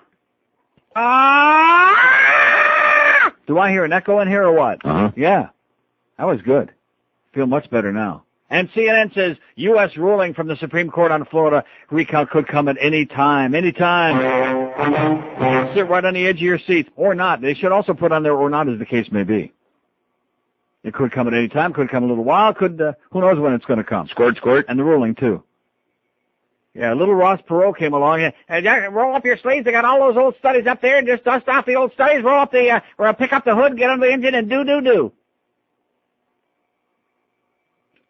I mean, this man appealed. I understand. I understand why people are desperate. They're looking for an alternative, a third party. But he wasn't the answer any more than Ralph Nader was. He was the answer to Dumbo making a comeback. That's about it. 567, a Dow up 102 points. NASDAQ's down about 25, but as soon as we get that announcement from the Supreme Court, all of a sudden, major blip. Here's a mobile in Weston. Hello. Hello. Yes, How are sir. You? I was just listening. I grew up down here in South Florida, and I've been listening to Q for a long time. And I just got crazy when that Cuban Republican called up and was against all these self-help programs and stuff like that. Yeah. He obviously has a very short memory because in the 60s and in the 70s, they had all those free food programs for all the Cubans that came out of Cuba, all the refugees, yeah, and again for all the Marielitos that came up. They used to drive up in their Cadillacs and Lincolns and pick up the the blocks of cheese and the butter and food and everything else, and just go take it home. Yeah, I noticed the Schwarzers are driving up in their Cadillacs for it now too. I have no control of, but the Latins used to just. Okay, well, I'm glad you like the Latin, sir. Thank you. I don't want to hear about frickin' Cubans. One more word today, okay, between now and 2 o'clock. I've had Cubans and bilingualism and all this crap. I know you hate Cubans. Fine. Hate them until it comes out of your ass. Hate them until you got a guaya bear grows on your goddamn penis. I don't care. Hate them until your foreskin starts growing back. I don't give a crap. I can't stomach it. I can't stand it. And I disagree with the guy, but he's got a right to call. How come it is that when Americans, not Cuban Americans, but when like Americans who were born here, who may have even known Paul Revere somewhere, or been on a horse with him, how come when they call and say the same goddamn crap, Republicans, that we don't hear these calls? See, that's where the guy made a mistake. He's a Cuban. Well, so what's the big deal? He's a Cuban Republican. Like that's a novelty or something? That's where he made a mistake, sir. I don't want to hear it. Call up Sandy Payton. We'll give you your home goddamn phone number. 25 years of hate. That's all I hear in this town from you goddamn people. You hate. And then he starts talking about Latins. Latins. Not just Cubans. Latins. Well, they're all the same. Yeah, right. When are they going to start picking on the goddamn Bolivians already? As soon as they find a couple. Where's Simon Bolivar when we need him? I'm sorry, Simon. Hey, he never stole a freight train. I'm going to La Paz. Or are we just going to take a pause? 26 past 11 at 560 WQA. The Neil Rogers Show. Sports Radio 560 QAM. Jim Mandich, I f***ed him. Oh! All right. I went to an orgy at the county jail, looking for a bubble that I could nail. Everyone's humping and doing their thing. We're all begging and they say we do that thing. Well, let's f***. Everybody, let's f***. Naked bodies all over the cell block. We're banging at the jailhouse. Officer 47 was banging inmate 3. They were the cutest couple that I ever seen. This one inmate was eyeing me with a twitch. He said, come over here so I can make you my bitch. So let's f***. Everybody, let's f***. Naked bodies in the cell block. We're banging at the jailhouse. This one officer was standing all alone. And the bulge in his pocket was hard as stone. The warden said, buddy, what you doing over there? Bang yourself an inmate, quit whacking in that chair. Let's f***. Everybody, let's f***. All right. Naked bodies in the cell block. We're banging at the jailhouse. 11:30 at 560 WQM. George is going to be leaving in a couple minutes in his new Rolls Royce. He's got to drive up to the welfare office to get a big block of that cheese. It's good cheese. To get a hunk of cheese. Comes with a free slicer. 567-0560, pound 560, and that's what we're going to be doing from noon to 2. We're going to be sitting here cutting this cheese right on here. All having a big hunk. Look at that. Now we only got 2 calls on the board because I said I'm sick and tired of hearing about people. I don't care if we have any calls, because if that's all you people can talk about it, you need serious mental help. I hear Alien just came back. 567-0560, pound 560 in this one-dimensional frickin' town. God. Here's a mobile in Miami Lakes. Hello. Hello, Neil. Yes, sir. Neil, I just wanted to make a comment. I've been here all my life, and I've seen this community just go to the dump. In a crapper, yeah. And also, the Republican Party has been known for their underhanded dealings, such as the Iran-Contra and the Watergate. So basically, they're revisiting themselves by bringing it here to Florida with Floridagate. You got it. And I'm really a little bit upset about this because I've been a registered voter since I was 18, and I really don't understand why they're making the people suffer, because without the people, what would they be? You know, there was a great, somebody actually had a good call yesterday on that stupid talkback show on CNN, which usually they have stupid callers, or maybe it was just an email. They said, why don't we just save all the money and stop wasting our time voting? Let's just let the Supreme Court pick the presidents from now on. At least. Yeah. At least, because that would take it out of all the bureaucrats' hands, and all the debaters and the naysayers, and it's becoming a farce, because you know they're gonna dilute the vote every time with if they don't computerize the vote or upgrade the voting system, we're going to be in trouble. Yeah, if we don't do it in the way that they can be held accountable, what's the point in the first place? Okay, good luck to you, pal. Thank you. I'll see you at the airport. 5670560, pound 560 on the AT&T. He don't hate anybody. At least he didn't say he did. Thank goodness for him. Come on, let's hear it. Who do you hate? Who do you hate? Who is it that we've been giving all those handouts to? Is it the Cubans? Is it the Schwarzes? Was it those frickin' Jews that got out of the Italians? Who is it they hate? The Gypsies? Well, now you're telling the French Canadians we already figured out yesterday. See, I'll part company with myself on that business about all I hate, because French Canadians, no, I don't hate them. I despise them. Isn't there a difference between hate and despise? Uh-huh. Yeah. You only hate them when you're around them. Or when See, they're hate around sounds bad. Despise is at least a little bit easier to say. I hate them. Okay, where are we going? Let's go to Miami. Hello. Hello? Yes, sir. Morning. How you doing today? I'm doing okay, in spite of these idiots. Listen, my only comment is this. Basically, the American people are allowing themselves to be led by the noses by the two major political parties. Uh-huh. They're not seeking other options. Now you're talking. Okay. My major concern is that people have forgotten the fact that basically this country is still in its infancy compared to the rest of the world. The country's technically only been around for 224 years. We still have to go through growing pains. Unfortunately, people don't want to see past that. And people's own greed, namely the two major political parties, they're not in it for anyone's benefit except their own. And until the American people do not basically put these people in their place, put the politicians on notice. Well, when do you think that's going to happen? God knows. Unfortunately, the country's going to hell in a handbasket because of these politicians. And they're allowing it to happen, and even worse off is that the American public is allowing it to happen. Well, the American public, I guess, is happy that Alex Rodriguez is making $21 million a year, and that's the kind of, and that we can build new stadiums for them. And even though when they built a new stadium in Seattle, of course, they got rid of all those three players. But nevertheless, I mean, it's just ridiculous. The whole set of values of the American public are upside down. Priorities are upside down. Education, forget about it, you know? Yeah. Do you realize what $250 million would do to the nation's education system? Yeah, that's right. Set up to one big I'll tell you one thing. All that money, and of course he's right from here in Miami, Alex Rodriguez, all that money he's going to be getting these next 10 years will buy a lot of textbooks for these kids in Dade County to go home every day without textbooks because there aren't enough to go around so they can have books to take home. But then again, that's our priorities. However, sooner or later, if you look through history, there's always been one culture who has always had dominance over the rest of the world. First was the Egyptians, millennia ago. Yeah. Then came the Roman Empire. Yeah. Who ruled basically a quarter of the entire world's population. Right. After that was England, that, for all their folks, still went out, conquered a lot of land, and, they were the superpower at the time. Now it's our turn.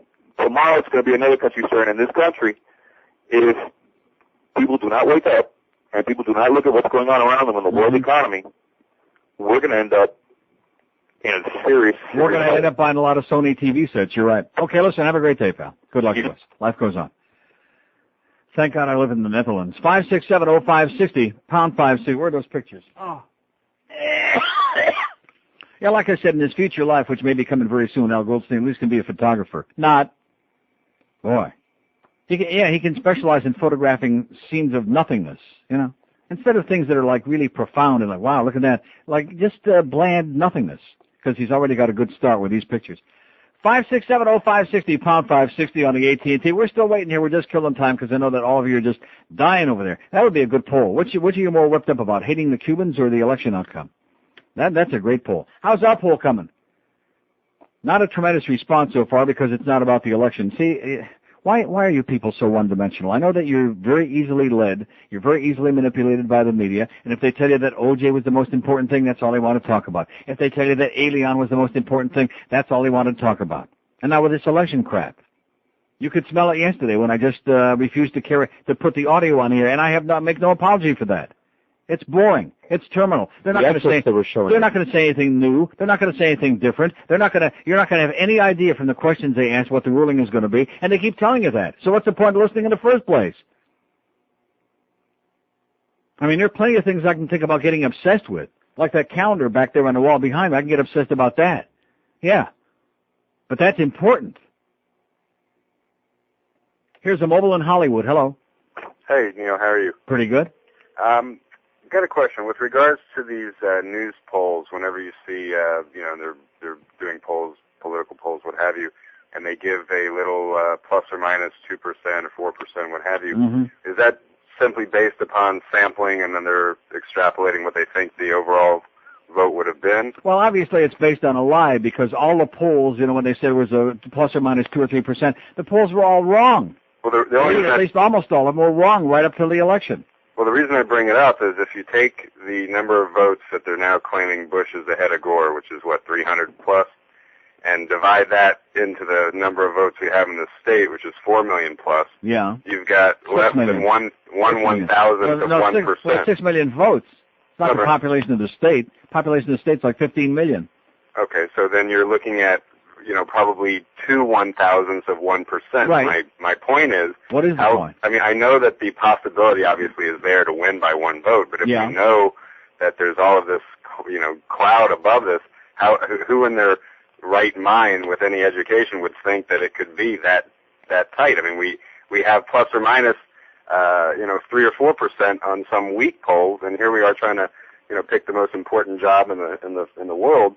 And like I said, why are you doing this to yourself? Don't you understand that? No, seriously, why are you doing this to yourself? We're never going to know. There was so much when you're using an archaic way to try to determine how people are voting, and then you have all these old farts holding these ballots up to the sky. Is there light coming through? Is there...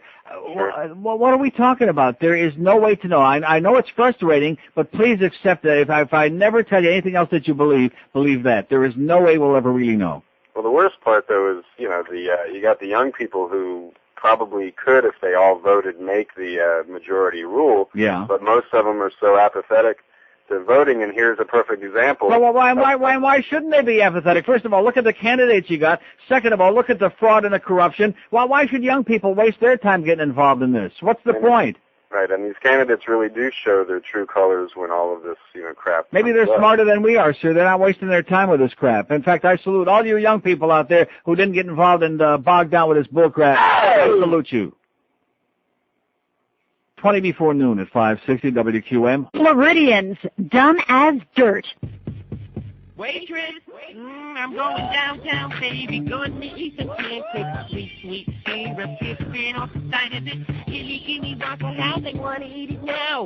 Gonna sit inside the booth, give me some hash brown. You won't find me sitting in Mickey D's, eating a biscuit with some cheese. I will be eating none of these. The stuff that don't appease, it's the stuff you don't agree. Not even if you say please. So either what you need, now you say I need to change. Just go away, listen to what I say. Just forget about it, there's no doubt about it, yo. While incarcerated, I was flabbergasted and constipated. So I lifted, waited, and this is how I'm like Hannibal Lecter. I listen when you hear it. Your favorite's gone. Sorry, Evander, I was wrong. I said my time for the crime. That's who I am, lying. Now I want some food, that's good. But I just won't do. Rudy, tooty, fresh and fruity. I say boo. Forget the Denny's. Why? Let me tell you, man. Before I got back to prison, I had the real grand slam.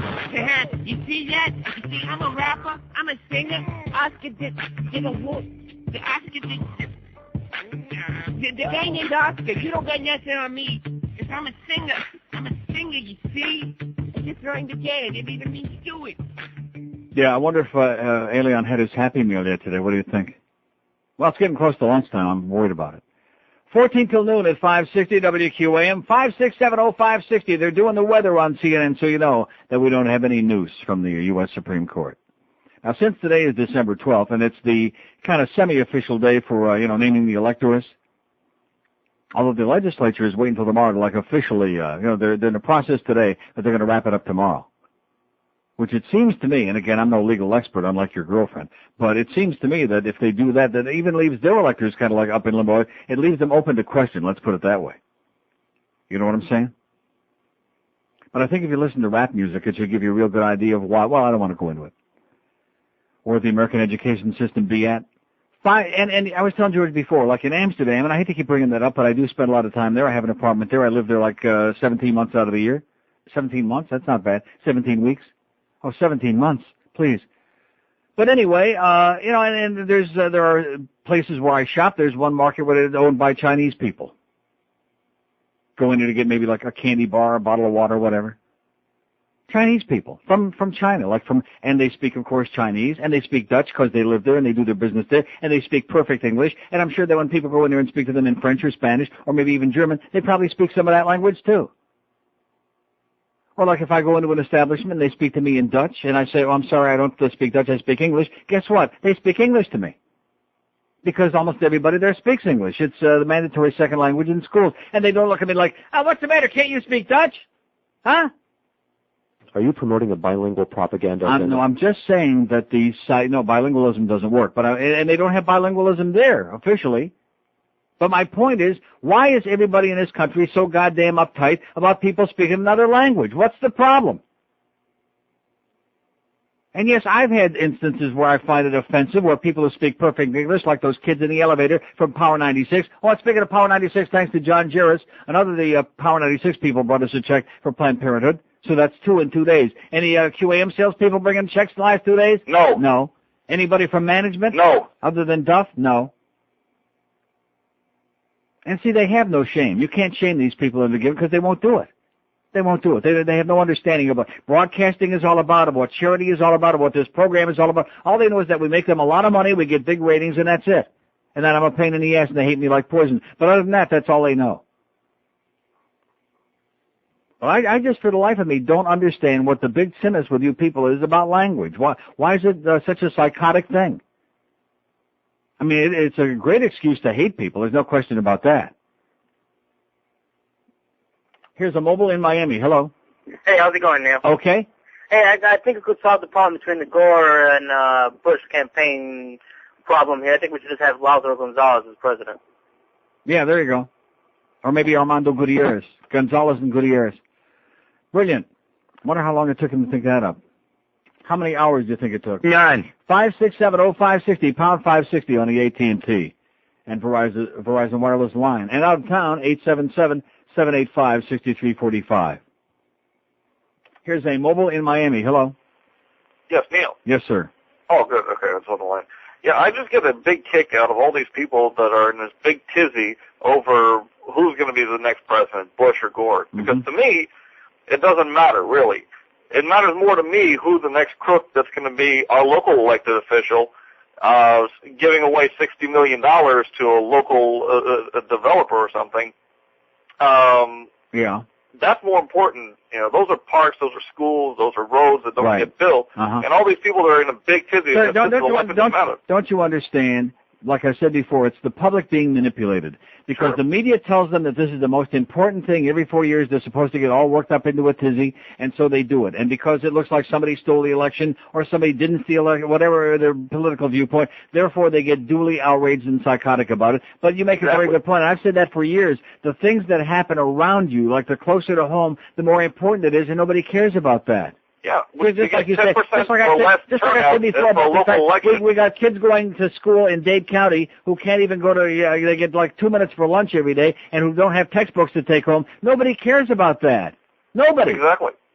You know, I wish that these people that are calling in getting all worked up about that would realize that when their money, their local tax dollars are squandered because of the crooks that are elected as politicians, that has more of an impact than who the next president is. Well, that's what no matter what we pay in taxes, we're going to pay the same number of taxes no matter who the president is.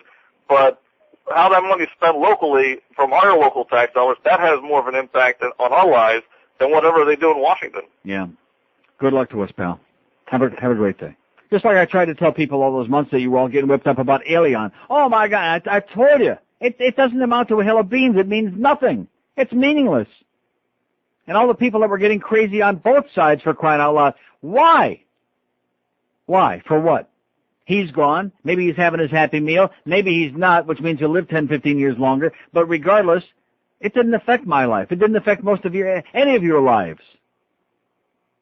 But again, it was just something that the media got everybody all crazy about, and right away you follow the goose step in line. I'm sorry. I just find it tragic that you're so easy. Here's a call from Orlando. Hello. Yeah, Neil, in Palm Beach Post today, the Florida State Association of Supervisors of Elections began a 3-day orientation in Tampa yesterday.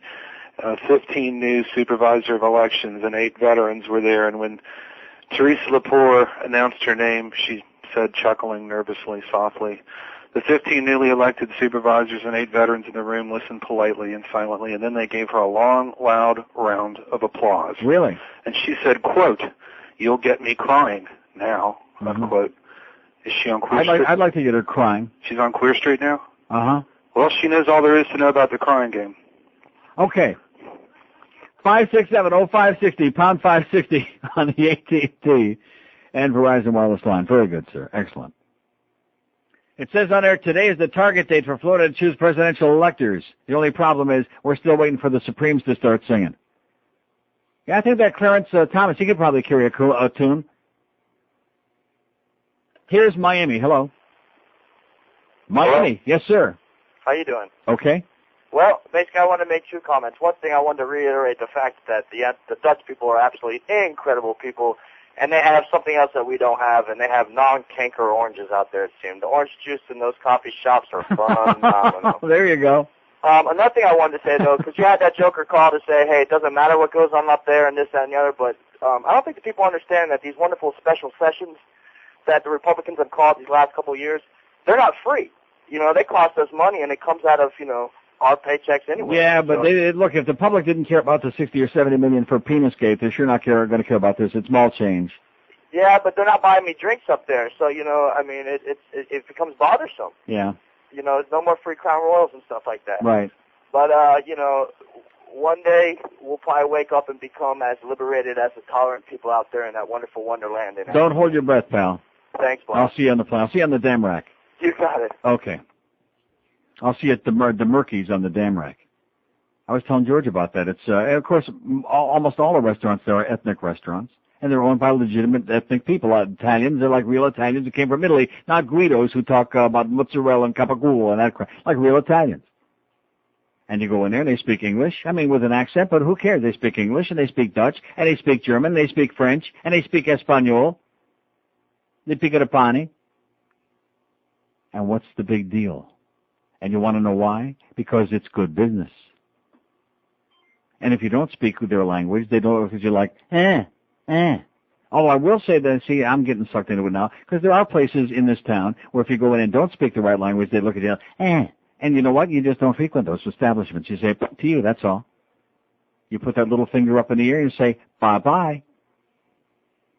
Bilingual? Oh, see, there he goes again. Haven't you gone to get the cheese yet? Yeah, Boca Brian came in. He's going to be doing the rest of the show in there today because George is on the way to pick up his free cheese for this month. Tuesday is also powdered egg day. Oh, God. Oh, and speaking of eggs, they do go bad if you leave them in the refrigerator too long. Yeah. Oh, yeah, I get a call on Saturday morning, sitting there watching all this stuff about the election, and they're counting votes again, and the phone rings, and it's my mother. Nels, I'm worried sick. I have something really crucial to discuss with you. I'm worried sick. Those were her exact words. Worried sick. She has something crucial.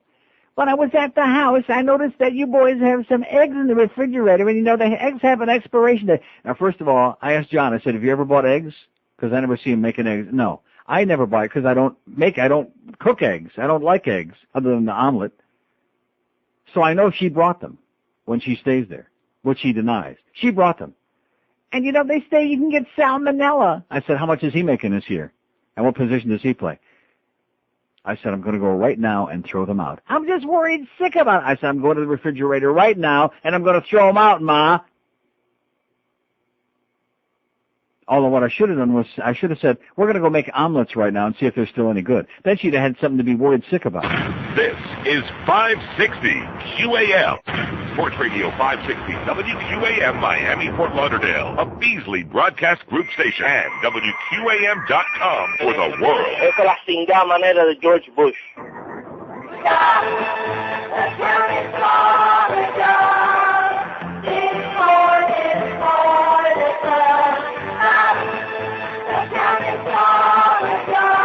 Yes. Make sure that Georgie was coming over.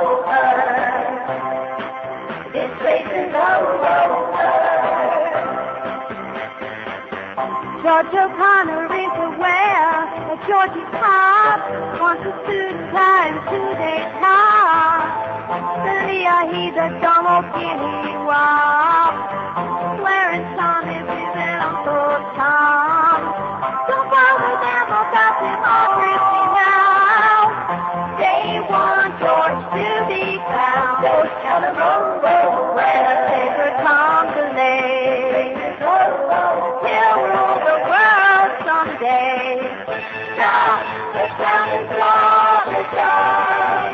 His sword is for the sun. Now, the town is glorified. Make sure that George won. Proper clock at 5:60 WQM. We're still waiting, baby. We'll be waiting. Here's a really idiotic fact. Several I've had from the same jackass. It's Skyline Aluminum. What's 941? Is that in Palm Beach? I don't know. Where the hell is 941 area code? Skyline Aluminum. Well, at any rate, the essence of it is, well, if somebody wants to live here, they have to effing learn our language. If we went to live in another country, we could still speak English, but we need to learn their language too. Duh. It says, well, guess what? Duh. That's wrong. Fort Myers. Oh, Fort Myers. Oh, and I'm giving credibility to them in Fort Myers. You do live in another country, sir. You're in Fort Myers. Duh.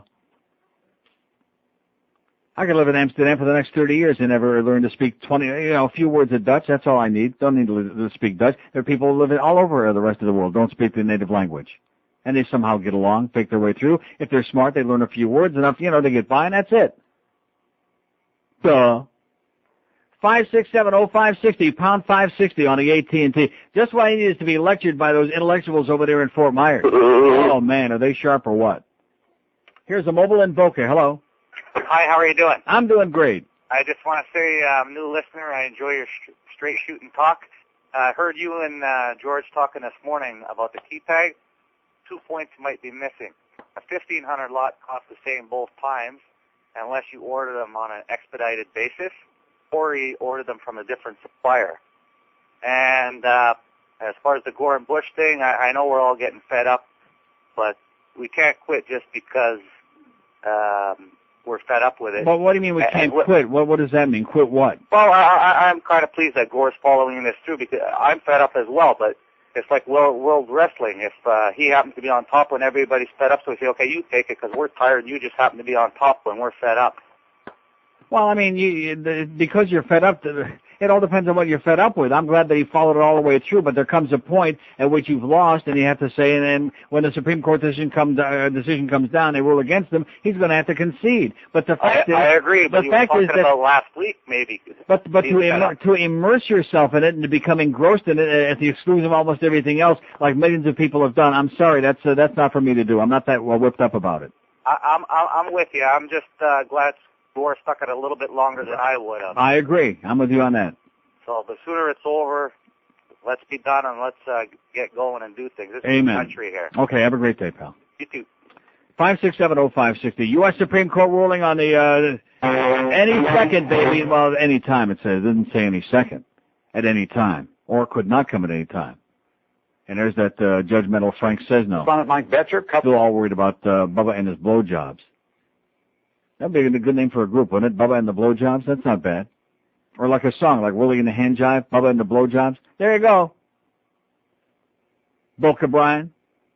Here's Miami. Hello. Hello, Neil. How you doing? I'm doing good.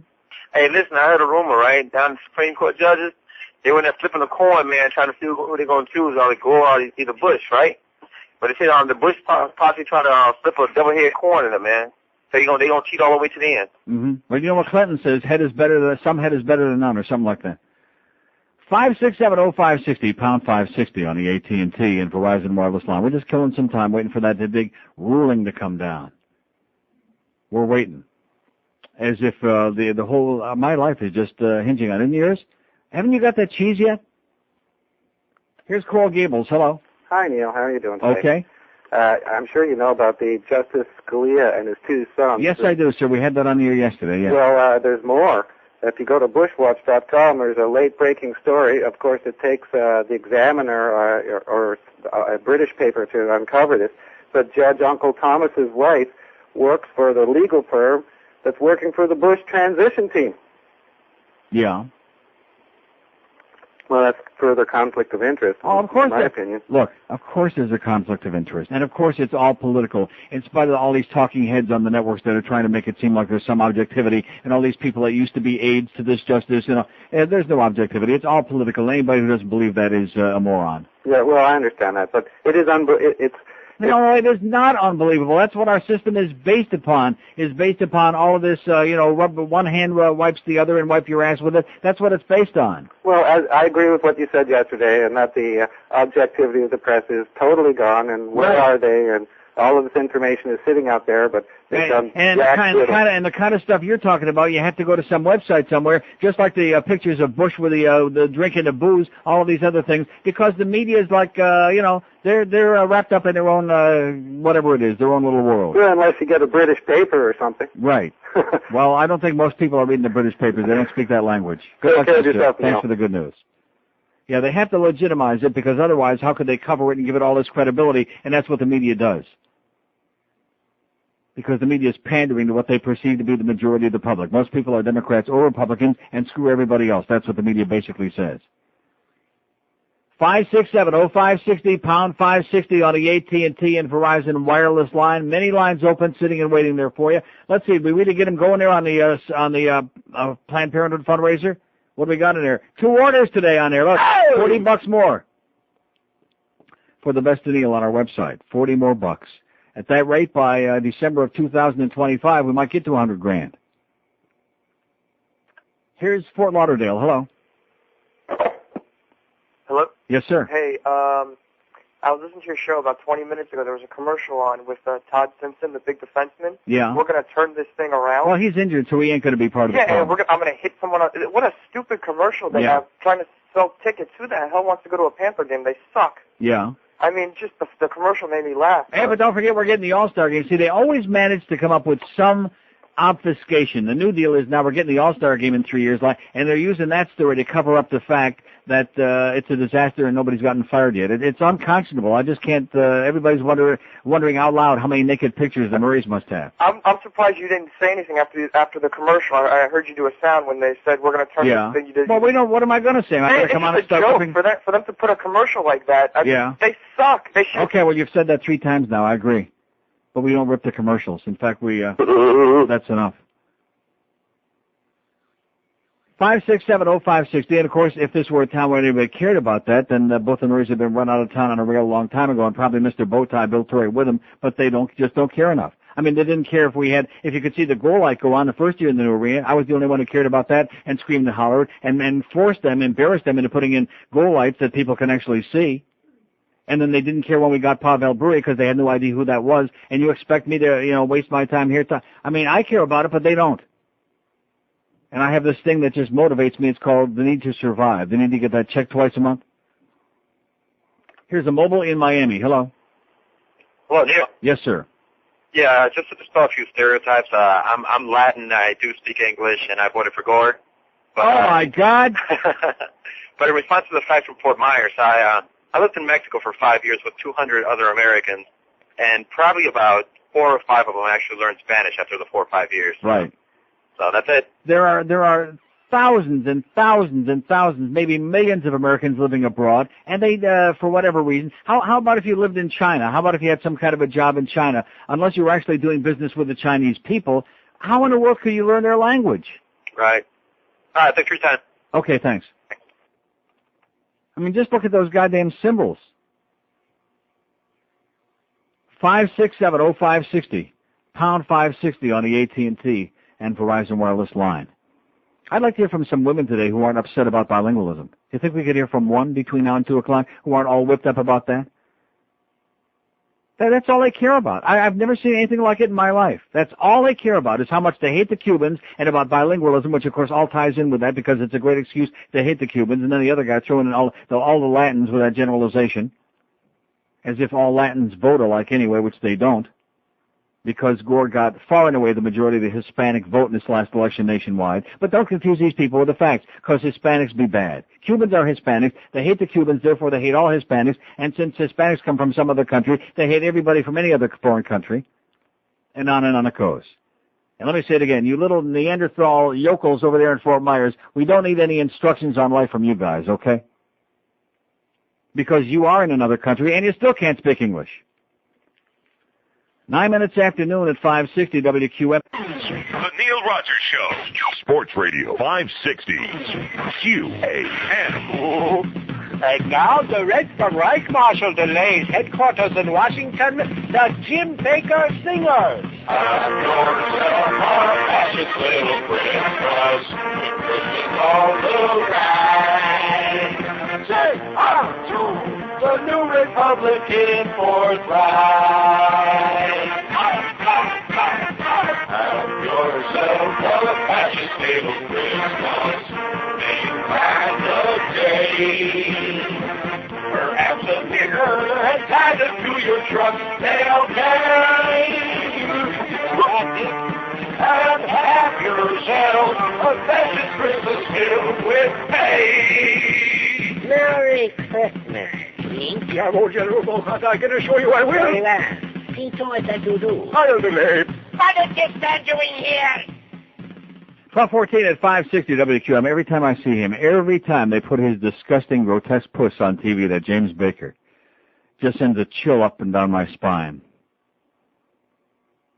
I get that same feeling that I did on the train from Amsterdam to Cologne when we crossed the German border. And they announced, this train is now in the hands of the German police. Yeah. And I thought, ooh, gee, we're going to get a free shower in this train trip too? Is that included in the price of the ticket? 5670560, pound 560 on the AT&T. In fact, when you get a free shower, you don't even have to bring your own soap. Here's a lady mobile in Fort Lauderdale. Hello. Hello. Yes, ma'am. I'm going through a divorce, so I can't listen to music anymore, so I listen to your news show, and you correct me up, and that's a good thing. Great. Thank God for me. Exactly. Anyways, the whole issue that you were talking about the media before depresses me, so I was wondering if you could play the happy song that you played the other day from Clinton. You don't impress me much. That's the best laugh I've had in about 6 months. Okay, you got it, sweetheart. Have a good day. Hang in there. Thanks for keeping us cracking up. Okay. Bye. Yeah, see, there's a lady who's not all, see, I can't stand people that want to be morbid. I don't want to be morbid about the election. Okay, pissed off for a little while. I'm not even pissed off anymore. I resigned myself that whichever way it comes out, which I have a pretty good idea which way it will, since they're taking their damn sweet time with this thing. I don't think anybody's going to be counting anything at this point. But regardless, life's going to go on. But we live in this state where people thrive on being depressed and psychotic. Oh, that's another one. I like that one, too. Well, we'll play This is how you doing, honey? Oh, yes, our season. This is Bill Clinton, the President of the United States, and this is my State of the Women address. I've known a few girls who thought they were pretty hot, but Billy's here to tell you that, girl, you're not. They used to wear makeup and rip away pants, but when they looked at me, they were under my trance. Whoa, you think you're special? Whoa, you think you're something else? So, Paula Jones, you got a new nose. That don't impress me much. No. Well, you got the brain, none of you got the touch. Now, don't get me wrong, well, I think you're alright, but that will keep me warm in the middle of the night. That don't impress me much. Let's move along, shall we? I think you'll remember this one. She had a tape recorder that she kept on her phone, and after she ate steak, she would bury the bone. She got herself some lipo and a tummy tuck, but she's still as ugly as a hockey puck. Whoa, she thinks she's something special. Whoa, she thinks she's something else. So, Linda Tripp got some surgery. That don't impress me much. Well, you got the brains, but have you got the touch? Now, don't get me wrong, yeah, I think you're alright, but that won't keep me warm in the middle of the night. That don't impress me much. I haven't forgotten it, buddy. Oh, yeah, how about this next one? A big, chunky girl with a purple beret That damn Gap dress nearly put me away. Little secret meetings in the corridor. I could have taught Wilt Chamberlain how to score. Well, she thinks she's something else. So Monica, you lost 40 pounds. That don't impress me much. Well, you got the grace, but have you got the touch? Now don't get me wrong, well, I think you're alright. But that won't keep me warm in the middle of the night. That don't impress me much. I'm saving the best for last. Well, I've tried to cut the brakes on her car. No offense, but I think I'd rather sleep with Get a Star. When she gives birth, I think her offspring should hatch big old legs and an ass to match. Welcome. Oh, she thinks they're special. Oh, she thinks she's something else. So, Hillary, you're going to be a senator from New York. That don't impress me much. Well, you got the brains, but have you got the touch? Don't get me wrong, well, I think you're alright. But that won't keep me warm in the middle of the night. That don't impress me much. Thank you. That is my State of the Women address. I love you! From my feet at 560, I'm glad she called. I'm glad I could play that for her because it made me smile. And anybody can smile in Florida. It's you really stand out in the crowd. You know, I'm looking at these pictures. They're in Detroit, planes stuck there in the airport shut down. There's one guy stranded in a coffee shop without any cops to protect him, which is unusual. And all these people just trying desperately to claw their way out of the massive snowstorm. And the people down here, the sun is shining. The birds are dropping a big load everywhere they can, no extra charge. What's the problem? Why are the people here so miserable, so full of hate, so like that? What is that? What is that all about? Why is it that even when you go to these places where they have horrible weather and they smile and you get on the elevator and they say good morning, just like in Vegas. If you go to Vegas, everybody's friendly. Even the other tourists, they're friendly. Good morning, how you doing? It's congested, it's crowded, but they're not elbowing you, they're not nasty. They don't look at you like you're going to pull out an axe and chop their throat. Of course, it really got a lot worse. It didn't used to be quite this bad. It was always bad. But, you know, when somebody moved here, it got a lot worse, especially the axe part, if you ask me. 5670560, pound 560 on the AT&T line. Anything going on CNN? No. MSNBC? No. CNBC? No. No. Nothing going on yet. But it could happen any second. Don't go away. That's what they keep telling us. 191 votes on our poll on NeilRogers.com. Today's poll about hazing after that grotesque story about the Coconut Creek baseball players accused of hazing, which nobody seems to care about. It's another one of those things they'll never respond to because most of the men in the audience are embarrassed by it. All those macho men, they're embarrassed. I'm embarrassed for you. Anyway, hazing is unacceptable behavior, 129, 67.5%. Stupid but harmless, 39, 20.5%. I wonder if stupid but harmless if that applies to the kids who died in some of the hazing incidents the last years that we've read about. I guess stupid but harmless most of the time would have been a better choice, except when somebody dies. Anyway, stupid but harmless, 39 or 20%. Just kids having fun, 23 assholes. 23 people say that, 12%. Just kids having fun. Screwing around with other guys' penises. Believe me, you're talking to somebody who knows that when a guy wants to mess around with some other guy's penis, that usually there's a reason for it. Believe me when I tell you that. Good, clean fun. Right. Just having fun. 5670560, pound 560. Look at that. It went off by mistake, just by itself. No, seriously. I got the keychain. I never even touched it. The keychain. It said... It puts the lotion in the basket. Wow. 567. We got 400 open lines here. We'll never make it until 2 today because these people are just crumbling under the pressure. Here's a lady mobile in Miami Lakes. Hello. Neil. Yes, ma'am. Hi. How are you? Great. How you doing? Good, good. I just wanted to tell you that, I work in my occupation. I speak to hundreds of people a day, mostly from Florida and other parts of the country, also from Missouri. And the Florida people are the most miserable human beings alive. They're the rudest, nastiest. Right. And I figured out the majority of them are waiting to die, first of all. They're about 132 years old. Correct. Others are the pseudo-intelligent women who swear they're professionals and that they can make it on their own, and they like to put everybody else down because they're very insecure. And then others are just men who are either Hispanics, businessmen, and they are powerful, and they just like to put people down, and it's really upsetting to see that. I think what you're saying is this place sucks. Absolutely. I agree with you 100%. Well, the answer to it is if you can't get out permanently, you get out as often as you can, and that's what I do. Right? Or just hide and lie. Just hide. I'm from New York. Okay, sweetheart. Okay. And Well, have a nice day, Neil. you too. Nice talking to you. I'm from New York. Rochester, oh, that ain't New York, thank God. 567-0560, pound 560 on the AT&T and Verizon wireless line. Here's Miami. Hello. Hello? Yes, sir. Hi, Neil.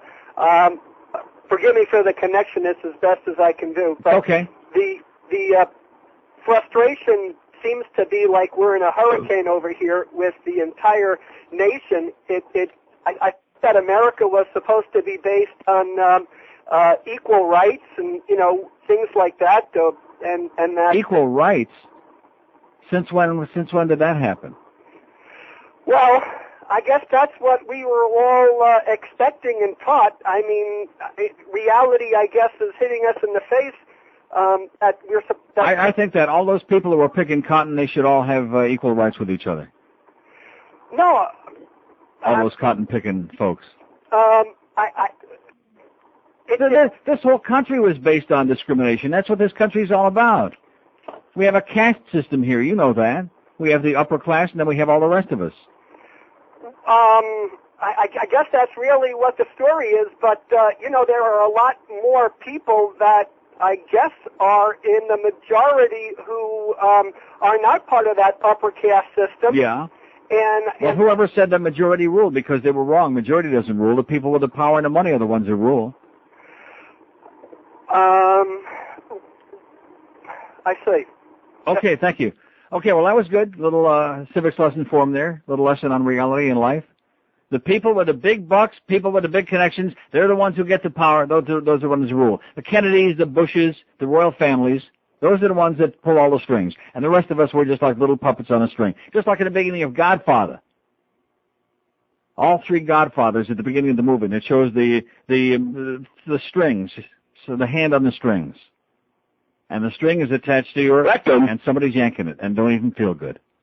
Most of the time. Unless, of course, they're in a fraternity.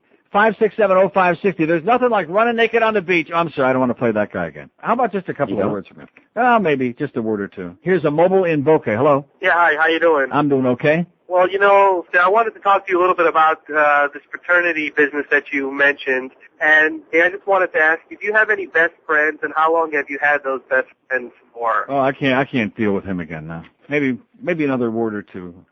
26 past noon at 560. Any guy that calls this show and talks about there's nothing in the world like running naked with your best friends on the beach. Oh, God.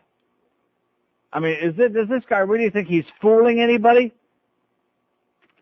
What would anybody say after hearing somebody say that? That damn faggot. I can't stand him. Did I say 26 past noon at 560 WQM? Yes. Oh, I said that. And there's still no news. Just don't panic. There's no news.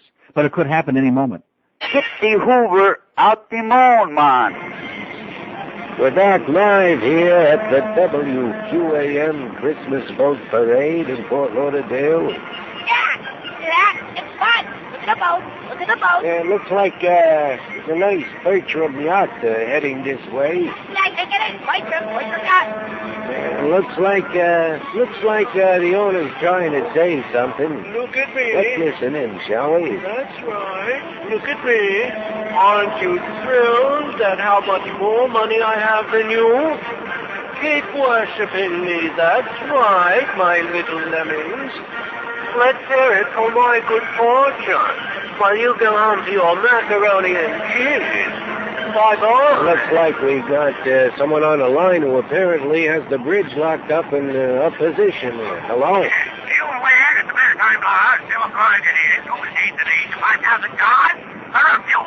I never realized that. Well, I don't know about you, but I sound like some idiotic.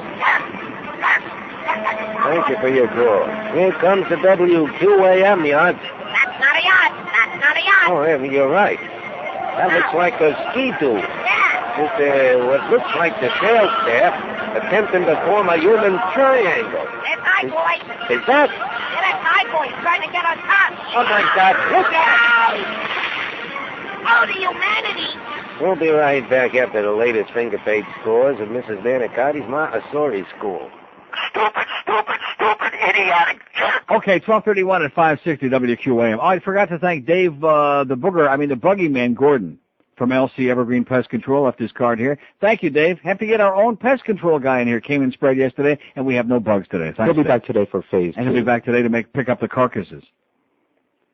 Isn't that great? Got to get our own bug man, had to get our own TV, our own satellite dish, our own new fax machine back here, and because it's our do-it-yourself studio. Because the Beasley people and Greg Reed lie a lot. Here's a lady in Chicago. Hello. Hello. Yes, ma'am. Neil? Yes, I am. Who do you think will be the President of the United States? Ulysses S. Grant. That is so true, and I agree with you 100%. Are you snowed in? Huh? Are you snowed in up there? Yes, I am. Oh, I'm so sorry to hear that. Oh, well, it's like nice. 75 here. The sun is shining. It's beautiful. Oh, I wish I was in really good old Florida, Miami with you right now, dear. We could use you. We got a lot of miserable, nasty people down here. They ought to be up there freezing their ass off. I know. I heard this lady on the radio saying that. Is it really true people up there are obnoxious like those? Yes. The nastiest people in the entire universe are in Florida. That's correct. Oh, my God. That's why we screwed up the whole election. That's why we can't do anything right. Hey, well, in the sense of it, you're right about that. Neil, and another thing I would like to talk to you about. I have a friend living in California, Los Angeles, and he calls you, he's a elderly man, and he likes you so very, very much like a father's like son. Really?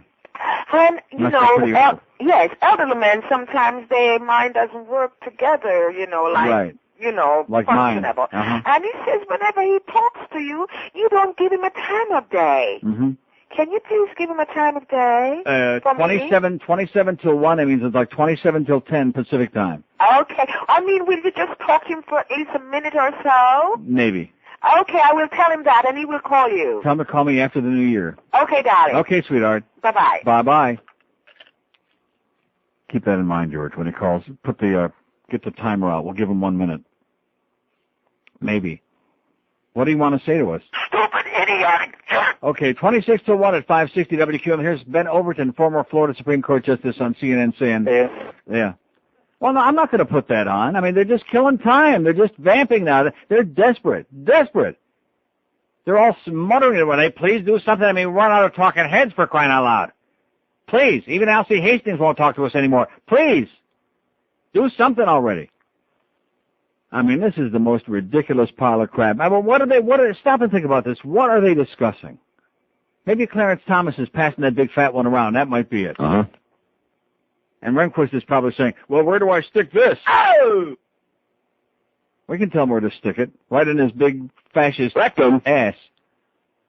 And they're pontificating and going on. And let whoever is going to say what, although, now stop and think about this. If it was as cut and dried as Heinrich Himmler Scalia said the other day, if it was that cut and dried, we already would have had a decision, right? Maybe they're just putting on a show. But, or they're putting on the Ritz, or maybe they put some of that cheese you were supposed to get on the Ritz. But at any rate, maybe they're thinking about how they're going to give the instructions down. Oh, wait a minute, let's see. Oh, here's what I tell you. Another former Supreme Court clerk for Sandra Day, don't call me Eva Brown O'Connor. Everybody that ever even took a leak in the restrooms at the Supreme Court they've had on these shows the last 4 or 5 days, and they still can't fill up the time. Here's Kendall. Hello. Hello? Yes, sir. Hey, how you doing, Neil? Great. Listen, just sitting around listening to you today. I'd like a little shameless request from Slick Willie, Hunting Beaver with Elmer Fudd. Okay. Excellent. Thank you. You got it, man. Bye. All right. Bye-bye. Now, let's see. What's that called?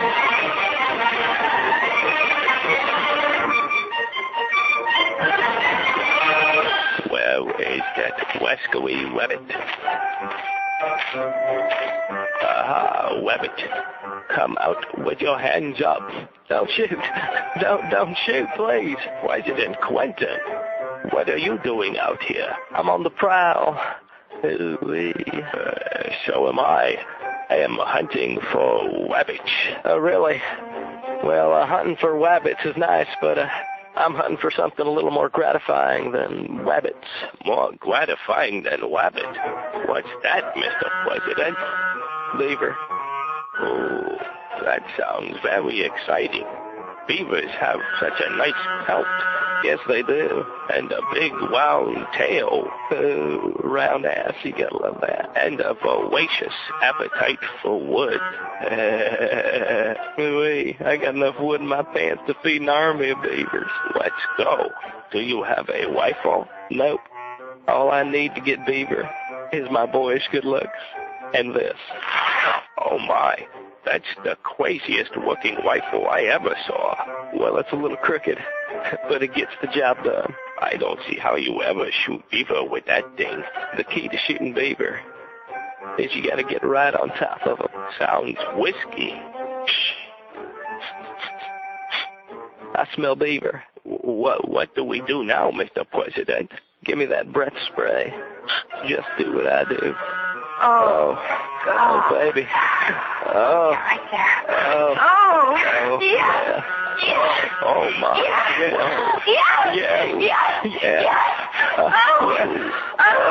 Oh, baby. I like it rough. That was some good beaver, Elmer. Yes.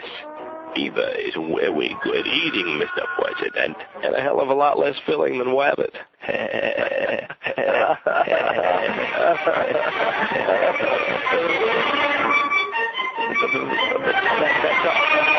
22 till 1 at 560 WQAM. This is 560 QAM. The Neil Rogers Show. Sports Radio 560 QAM. Want a lollipop, little boy? No.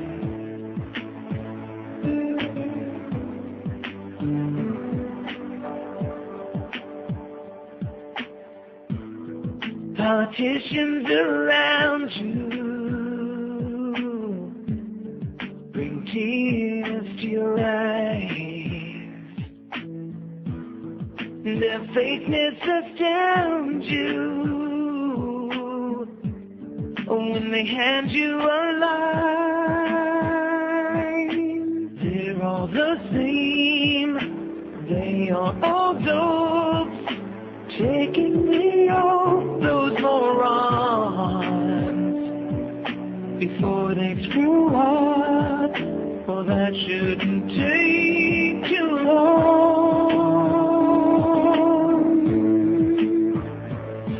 Yes, Bush and Gore, they both seem swell.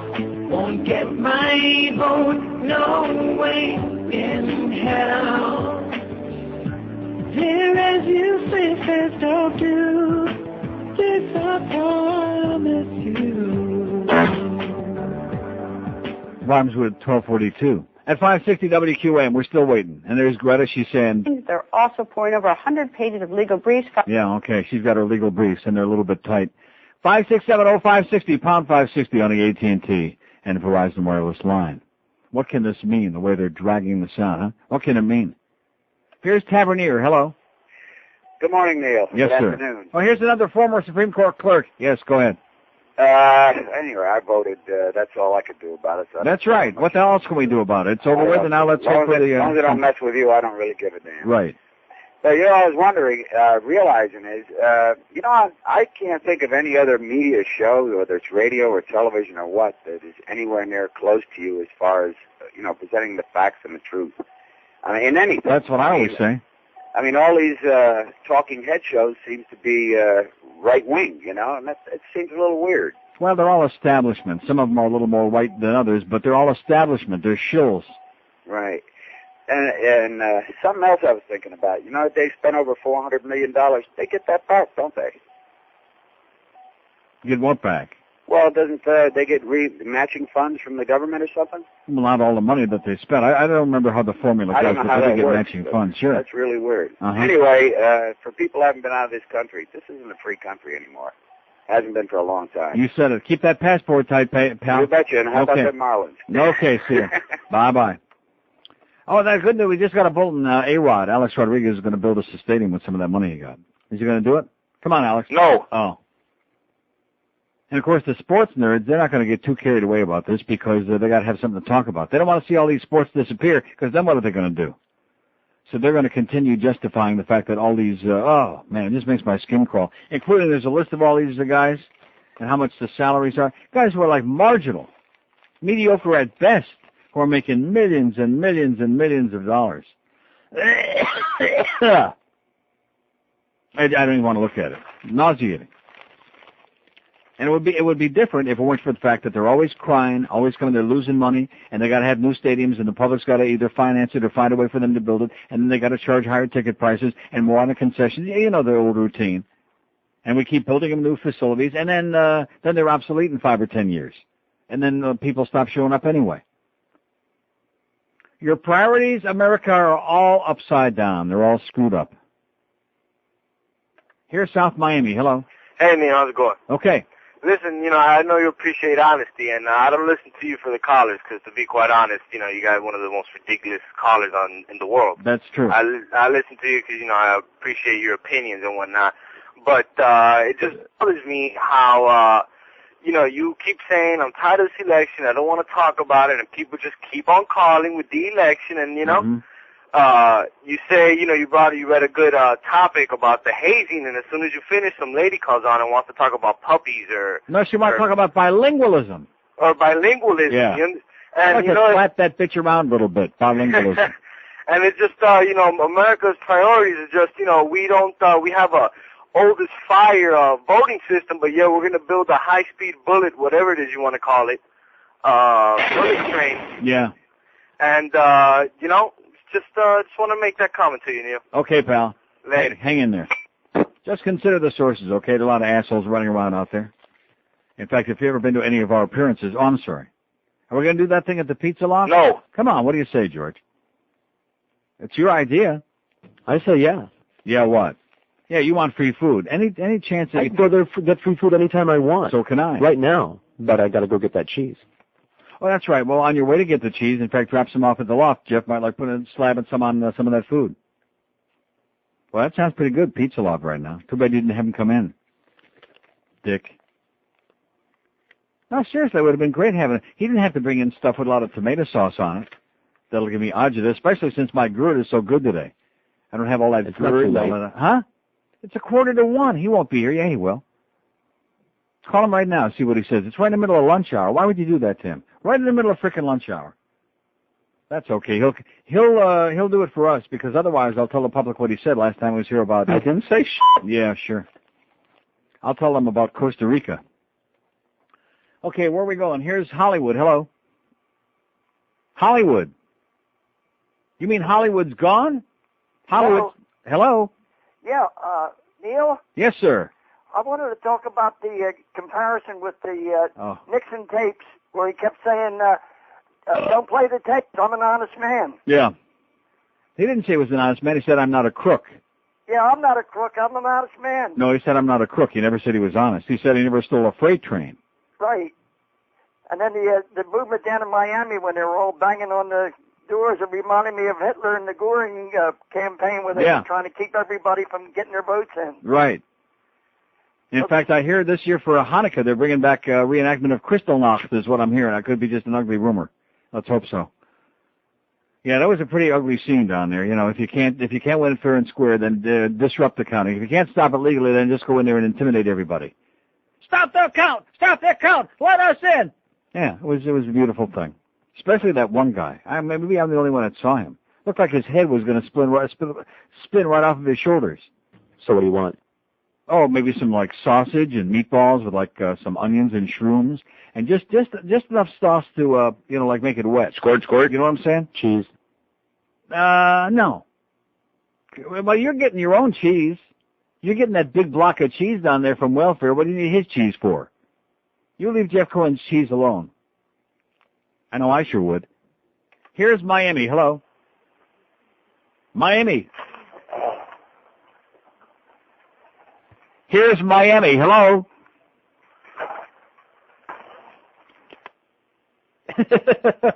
Oh, 5670560. They're just a tad slow today. I think they're folding under the pressure, if you ask me. They're folding. They're caving in. Come on, let's get that announcement going. These people can't handle it anymore. They're crumbling.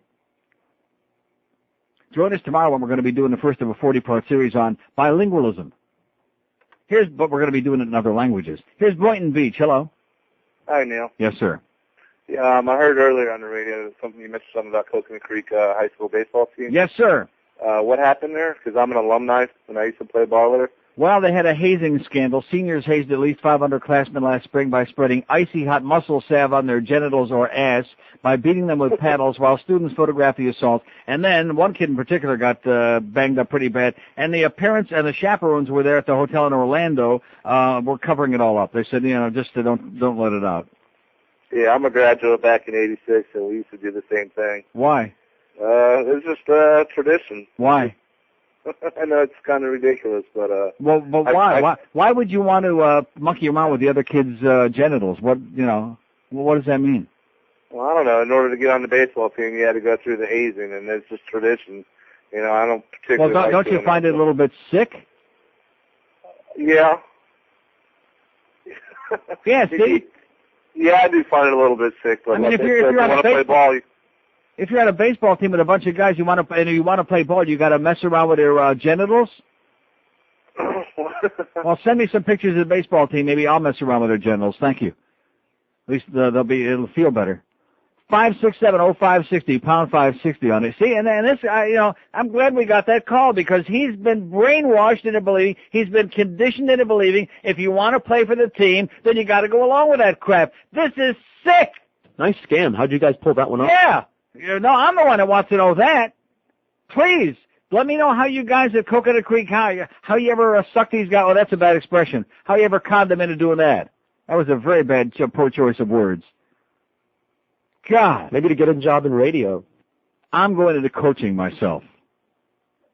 That's right. In fact, this morning I walked into the studio because Geldy was down there sucking around as usual. Well, I understand he's under a lot of pressure from the organization about the Panthers. And somebody said, was it Bifo comes up with, well, have they talked to Neil Rogers yet about the coaching position? And I said, well, I might take up that position right there, right next to Ray Whitney on the bench, or maybe in the locker room. Here's Homestead. Hello. Hello, Neil. Yes, sir. Young guy here, didn't vote, don't give a crap about either way, the way it turns out. Good for you, man. Good. I like indifference now. Usually I'm a little hostile toward indifference, but with these two clowns and with the way this whole thing's been orchestrated, I say good for you. Now, have you ever been hazed? No, sir. That's what I was calling you. These guys calling up, these frat guys, most of them, the only reason they're calling you up trying to defend themselves is because they only have fond memories of all that stuff. Yeah, that's right. They liked it. Hey, and I got one thing to say. There's no fags in the fraternity. All right. Have a great life, pal. Yeah, there's no fags in the fraternity. There's no fags on a baseball team. There's no fags at Coconut Creek High. Unlike, what's the high school that's the Catholic High in the Dade County where we're always used to get those calls? What was that one school? Columbus? Columbus. Very good. Columbus High. Where the kids really learn to run fast because the priests are chasing them around all day. There's no fags in the church. Right.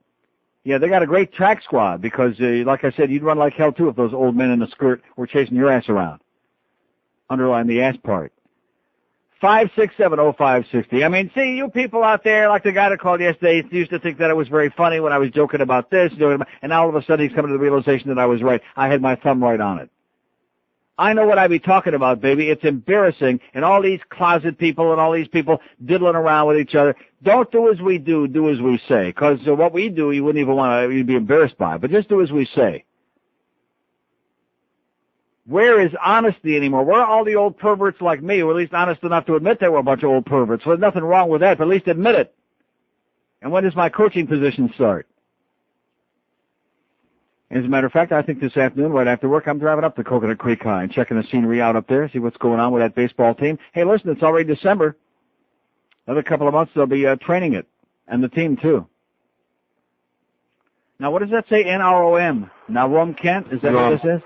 I just wanted to say, if you could have played shortstop and hit 39 home runs, I could have gotten you $250 million, too. You're not going to justify that, are you? Please. Please. Unconscionable. Oh, good. Unconscionable, unreal, beyond any comprehension and we're talking to a man who's a frustrated baseball wannabe, whose baseball used to be his number one love, who almost never goes to a Marlin game anymore, even with the free tickets. And you got to admit, this has got to be the last blow, if I can use that word. It's history. I can't. I am out of my mind over this. Yeah. It almost makes me want to go back into radio. Yeah. But you keep me out of that anyway. Yes, I'm trying to do a public service. Well, listen, there's some coaching positions open at Coconut Creek High, is what I'm hearing. Well, I'm ready to do that. Now, I got a call. I got a call from a student. Did you? Yeah, something about some hazing at Coconut Creek High, and he wants to sue about it. Yeah. Are you serious? I'm serious. I have to go to my office and find out what this message is. That's what I was talking about just now. That's the big story right on the front page of your Sun Sentinel. And, of course, one of the attorneys in there, and not that he should get any more publicity, is Ellis Rubin. So I'm thinking, no. Yeah, no, so I'm I thinking, don't want any part of it. if he can get his publicity from it, then you certainly ought to grab onto it, and the story, too. All right, listen, you have a great day and learn how to play shortstop. Well, listen, when you go over there to talk to the people from Coconut Creek, see if you can get me a coaching position over there. It sounds like they're having a good time. Okay. See ya. You got it. Oh. Woo! Now, will you only accept a coaching position? What about, like, bat boy or something? I like it icy hot. Anyway. You could be the equipment manager. There you go. Oh, look at this. It could come. They keep changing the wording on this. U.S. Supreme Court ruling could come at any moment. Yeah, that's what they said on the baseball team. You keep putting that stuff on there. Squirt, squirt. It could come at any moment. Oh, they were using rubber gloves? Oh, thank God. That made it okay. So who gave us, Peter Leonard, I think, brought us a check. I'm trying to think of our salespeople, because it ought to be pretty embarrassing for the QAM people that the Power 96 people are bringing us checks made out to Planned Parenthood to try to help us get to our $100,000. But the QAM people, pretty goddamn embarrassing. This is 560 QAL. Oh, boy. It's the 1 to 2 hour. Using the power of money and tax deals to take the votes away from those Christ-killing Jews, it's the Hate Squad. Yes, the Hate Squad is coming to your house this Christmas. Two hating Republican action figures that teach you how to participate in good Christian Republican partisan rhetoric. Christ-killing Jews, even if it was the Romans, but they weren't Jewish. Onward with Christian soldiers like Rush Limbaugh. To the left, to the left, to the left, to the left, to the left. Papa Bush. 1,000 points alliance. Junior in tow. And big magnet Dick Cheney. Rated Tower Bill sold separately. Each action figure comes with its own 12-page propaganda booklet explaining how the Jews were dressed from Then your proof of purchase for a free swastika armband and an additional LNC self-hating Uncle Tom. But hurry, these action figure sets are available for a short time only at Shouldn't Stop Menara. Boy, those kids sure get around. Those kids sound like the same kids from Sugar Shockers. Don't they? Yeah. They're still wound up. 1 o'clock. I'll tell you, this hazing story is big. I was just reading a thing somebody faxed me here about in Hollywood in the olden days, they used to have so many problems, they had to form the Hays Commission. 567-0560, pound 560 on the AT&T. Too many of those couch auditions, I guess. Here's a mobile in Davie. Hello. Hello, Neil. Yes, sir. Hey, good afternoon. Buenas to you. Thank you. I'm going to Guten reserve Tag. judgment on the Rodriguez contract for now. What do you mean by that? Well, How can you reserve judgment on it? well, I mean, it's a lot of money, sure. I think the media skews how the baseball players make the money. If you compare baseball salaries to basketball salaries, they never talk about those, how outlandish those are. No, but it doesn't make any difference which sport we're talking about. That's the point. That's the idea. Why is any jock worth $15 or $20 million a year? No, they're not. But Henry can hit him up for a loan, maybe at least for the stadium. Yeah, there you go. That's what I said Yeah. before. He can build us a stadium with his pocket change. Yeah. Have you been watching Gore during this thing? I've been trying to avoid all of it the last 2 days. Yeah. What's up with this guy? I think he should. Was he vice presidenting from home? Yeah. And what about Bush? He's down there on the ranch having a barbecue. So what do you want? He's governing from home. They're both doing us a big favor. They're both staying as far away from us as possible, which I like. Yeah, I'm thinking he should recuse himself from the vice presidency. He's collecting a check, too, isn't this guy? Yeah. Vice presidential check? Uh-huh. Unbelievable. He watches and going to the movies with Lieberman. He's collecting a check. Okay, have a great day, pal. And get a new phone after you get that tax cut. 5670560. They could rule any time. That's what they're saying. Bob Franken says. There's a strong belief that the ruling would probably come today. Yeah, but. Oh, yeah, but they might drag this out until, in fact, maybe the fix is in for Bubba. That's right. Maybe he showed something to Sandy Day O'Connor that changed her tune. Maybe he showed something to Clarence Thomas that changed his tune. Who the hell knows? And like I said, this is the way that a great democracy conducts a presidential election. Then my name is Heinrich Himmler Jr., okay? Who the hell are we kidding over here? So when's Jeff coming? Soon. Here's a mobile in Miami. Hello. Hey, how's it going there? All right. Great show. Now, I have a couple concerns here. You know, with everything going on in the world today and all around the world, and plus here in the United States with all this craziness in the political arena. Not to mention all the hazing going on in Coconut Creek, yeah. Exactly. And people speaking other languages. Exactly. My main concern is... And lost puppies. Why is it that human beings have to act the way they are? Now, see, my concern is the way people are treating each other today. You're talking about with the thing in Coconut Creek, the political arena, wars in Israel and all this kind of thing. Mm-hmm. What is your opinion on the way humanity is these days? I really need an outside, opinion. What do you mean these days? These days, like it's different now than it was before? It's always been the same. People abusing each other. People are hating each other. And of course, what better to hate somebody else with a tool? Oh, not that tool. I'm talking about religion. Yeah.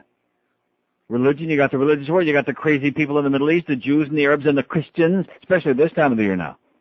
Christians want to light a Christmas tree in Jerusalem, probably. And let me ask you this question. How come it was so bad for the Cubans to be all psychotic and vote what they thought that was in their self-interest, which it isn't, but nevertheless, and there'll be so many Republicans, but it was okay, like when Hillary was running for Senate in New York, and if she didn't say just exactly the right thing on the right day about the Palestinians and about Jerusalem and Tel Aviv and this, then all of a sudden the polls were changing, and the Jews were the ones getting all psychotic. You have this pack mentality, that's the problem. Pack mentality. People don't deal as individuals. People don't think. They don't think. And especially American people, thinking is forbidden in this country. You will not think. That's what George Veal said. He said that this Sunday on that awful TV show. And Sam Donaldson said, you will not look at me again like that just because my wig is like 45 degrees off on the angle. How could anybody go on television with a wig like that? Seriously. I mean, he's a silly person to begin with. But how could anybody who makes more than $5 an hour go on TV and look like that? What also those of us recognize the civic necessity for finally the court wall party. Oh, here's the New York Times thing that they're putting on there. I'm just trying to read it. Not that I care, you understand. I'm just in case there might have been anything interesting there. Was there anything interesting there? No. No, in the comments by the New York Times? No, they just put it on the screen to kill some more time. And now they got some other bitch on there. Oh, here's Mary Che, rhymes with fe, constitutional law professor. Decide there probably will be language. Yeah, we got language. Oh, I hope it's the English language. Oh, we just got a bulletin. The justices are translating their ruling into 48 different languages. That's why it's taken so long. And if you're lucky, you might get in English, but don't count on it, especially all you Sandy Payton wannabes out there. Here's a lady in Pembroke Pines. Hello. Hi, Neil. Yes, ma'am. Long-time listener, about 10 years. All right. First time I've had the nerve to call. Great. Wanted to let you know that I started listening to you when I lived in West Palm Beach. And you won't believe this, it was a fellow co-worker, a woman, who turned me on to your program. I'll be danged. Got a question for you, a change of subject. Okay, please. I have a chance to go to Amsterdam. Oh. I can pick either October or April. Which is the better month to go? I would say April. Late April. Okay. Or early October. But I would say late April. Okay, and I have a shameless request. Could you play the Chinese people song? Chinese people? You know, I love Chinese. Oh, that's the Rick and Zud's thing. I don't have that. Oh, I'm sorry. Me too.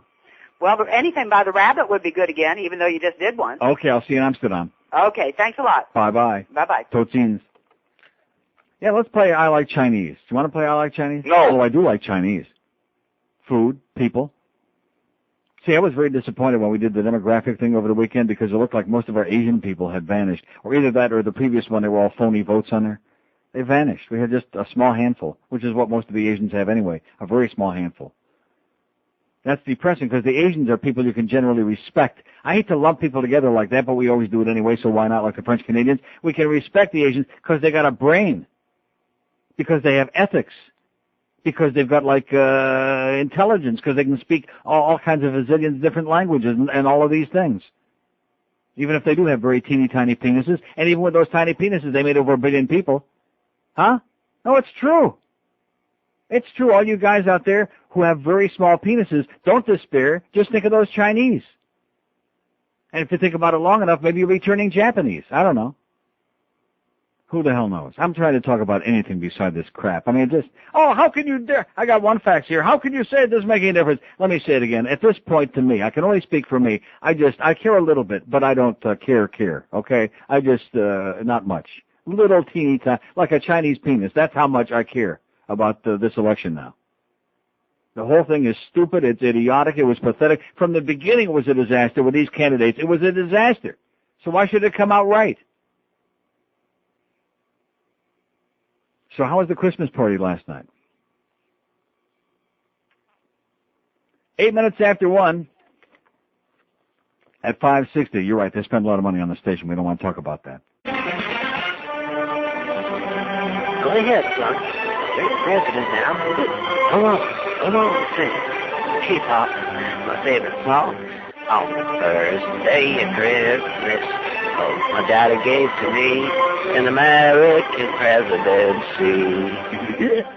On the third day of Christmas. Wait a minute. One gosh darn minute. What do you want?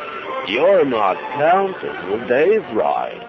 It's my understanding that there are 12 days of Christmas, and you have counted only the second day, which has every right to be there. So what? I'm George Bush, right, Pop? I suggest that you recount from the top. Follow along with me. Okay. On the 12th day of Christmas, Wisconsin gave to me 11 electoral votes. On the 10th day of Christmas. Now you skipped 11. But you said 11. Now that was only a preposition to a numerical phrase. Now start again. On 5th day Christmas, Daddy gave to me something. That's it. You can have them, America. I'm out of here. Now what do I do, Pop? So what's he really trying to say? 113 at 560 WQAM 567. Dow is up 91 points. Nasdaq's done about what? What is it? 41 for whatever it was. Not too bad. They're waiting. They're just hanging right on the edges of their seats, just like all you people out there. They're probably popping hemorrhoids from squeezing your cheeks so tight, waiting for this hole for the other shoe to drop. Here's Hialeah. Hello. Hey, Neil, how's it going? Okay. Hey, Neil, trying to find the benefit of the doubt in some of your callers is kind of hard to find. Yeah, you're right. Yeah, I hear you.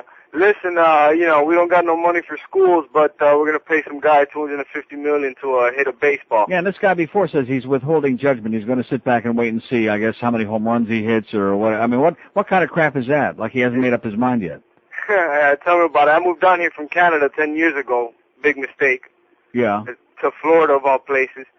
And, it's just, your callers, just want to know where people's minds are at, especially that guy from the frat that thinks he's fooling somebody when he call you every other day. Yeah.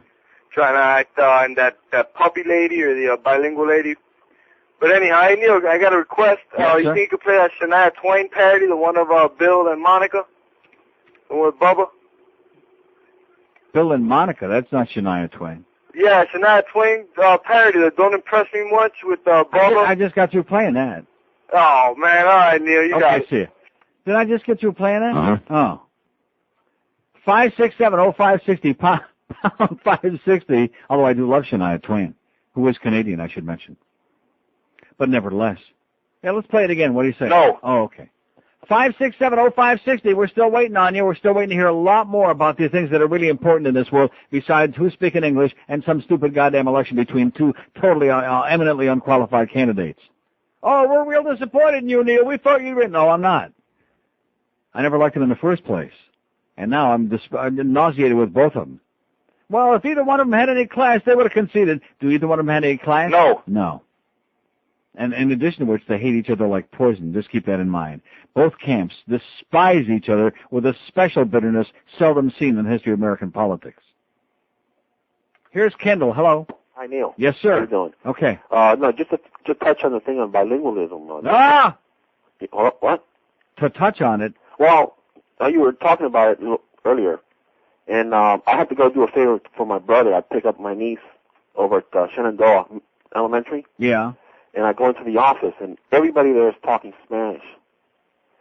And I'm thinking to myself, boy, my niece is getting a really good education here. I mean, I want her to learn English, and so does my brother. Yeah. And it's the first time I ever, went to the elementary school, and everybody around there's talking Spanish. Yeah. Well, are there any English-speaking people there? They all no speak English. Well, last time I saw the American flag flying outside. No, forget about that. I mean, what's going on? Is there some truth to that? I mean... Maybe they were hazing each other. I have no idea. I don't want to talk about it. I don't care about it. Don't you understand? I don't care about it. I could sit here and have every phone line lit up here every goddamn day. We could spend 6 months wasting time talking about bilingualism. I'm not going to do it. I don't care. I'm not interested. Let them, they're Julios anyway. Let them lose their cheese. The hell with it. 5670560, pound 560 on the AT&T. But maybe they were hazing down there. You think that might have been it? Yeah, maybe they were spraying some icy hot in their general area. Rectum. Maybe the general was doing it.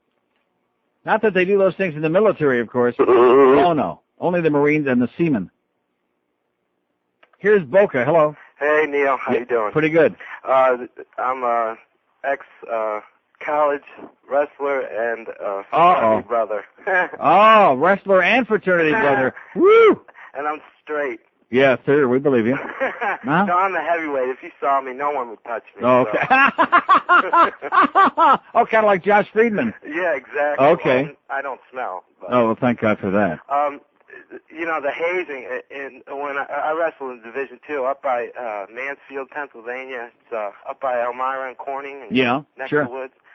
And we never had any hazing or anything like that. In the fraternity, it's mostly psychologically, because they would tell you, like, you'd have activities, which you did push-ups and stuff and got yelled at, and they told you to wear boxer shorts. So you're sitting out there, you're like, why do they want us to wear boxer shorts? And the first thing that goes to your mind is, something gay. If you don't have boxer shorts on, they're going to strip you down and do something. Right.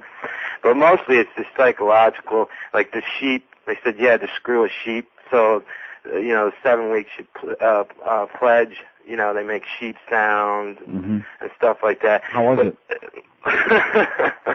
No, and by the end of pledging and all the alcohol I consumed, I was ready to do the sheep. But nothing really. And you remember, I don't know, when you went to Michigan State, they used to carry the paddles around, the fraternity paddles. No, I never. All right. Never Well, saw that. basically, if you ever saw Animal House, how they used to hit them. So when you made your paddle, one activity was you were going to get paddled, and the whole thing is, why the hell are they going to paddle us? But you're so far in it, you already spent 5 weeks of taking bull crap. Might as well take you might as well take some more. Sure. But what it did is you went behind a door, and they said, we don't paddle people, and then you just made noises like you were going to get paddled. But other than that, I never saw anything. Well, you better get over to Coconut Creek High. You might have a much better time over there. I want to ask you, I'm in Boca. Where can I pick up the CDs around here? Specs, any specs? Specs, music. Like in the mall or something. Yeah. And last thing was about the election. I know you don't want to talk about it, but I'm just so sick of it. I wanted gore in because lesser of two evils.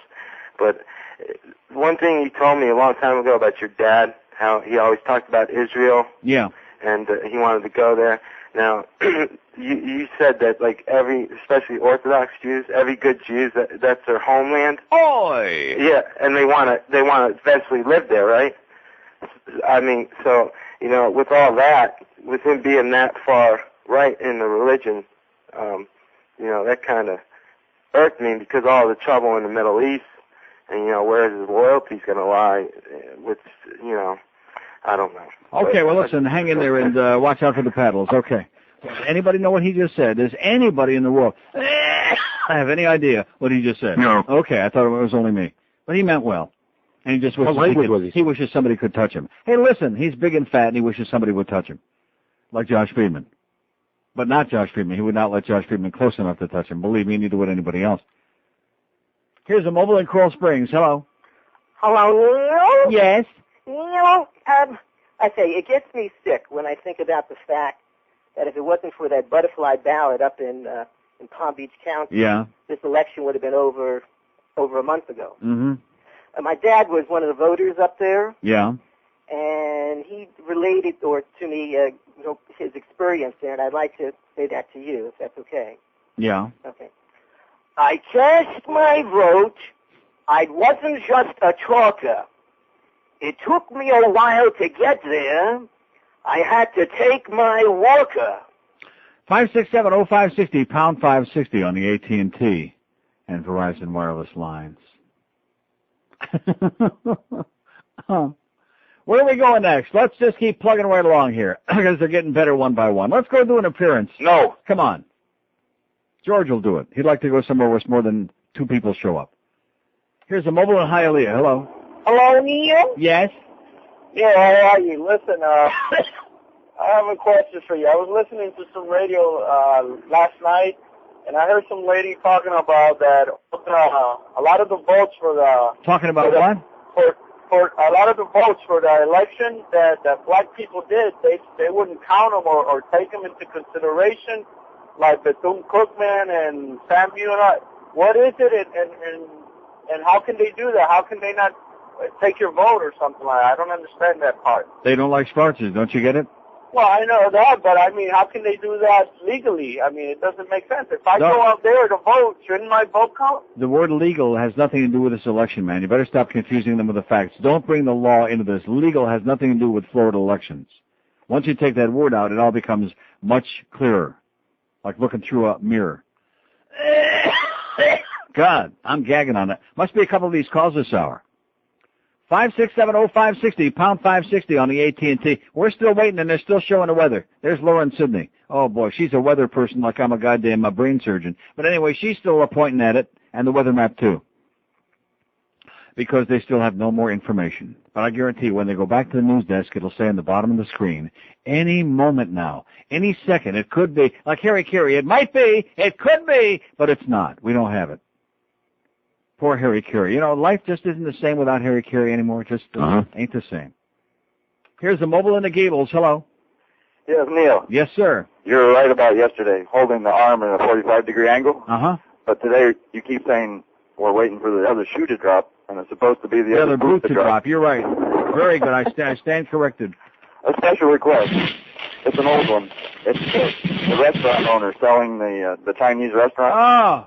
Yes. Chinese restaurant thing? You really want to hear that? Yes. Okay. That's really an oldie. Say please. Okay. Please, Neil. How can I help you? Yeah, calling for the restaurant for sale? Yeah, uh-huh. Yeah, uh-huh. What's your name? Patrick. Patrick? Yeah. So you're supposed to talk to someone named Fu. Who? Fu. Okay, hold on just a second, okay? Yeah. Hello? Hello? Yes, yes. Yeah, who's speaking? Hello? Yeah, hello. Who's speaking? Hello? Hello? Can you hear me? Yeah. You got restaurant for sale? Uh-huh. How much you want for restaurant?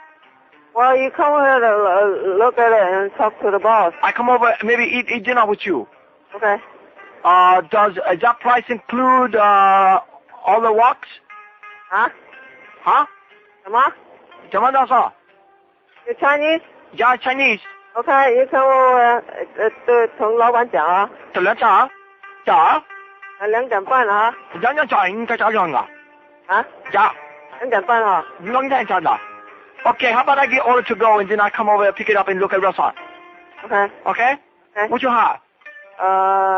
You know, 你知道在哪里没有？在你知道哪里啊？你要去哪31, 35 South Main Hall. 我想你啊？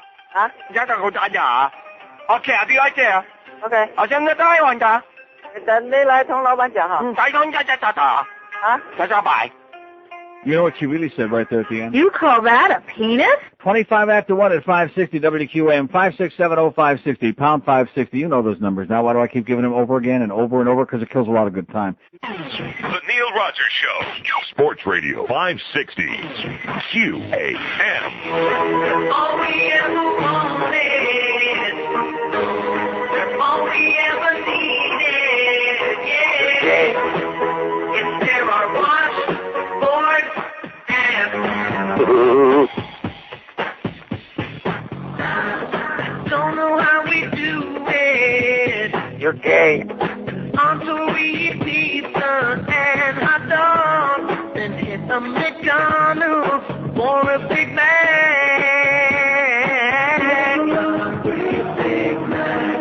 When you rip this Leon, easy to see why girls wanna go.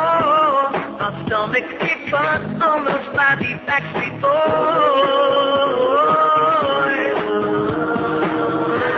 They're all we ever wanted. They're all we ever needed. Yeah. If there are washboards.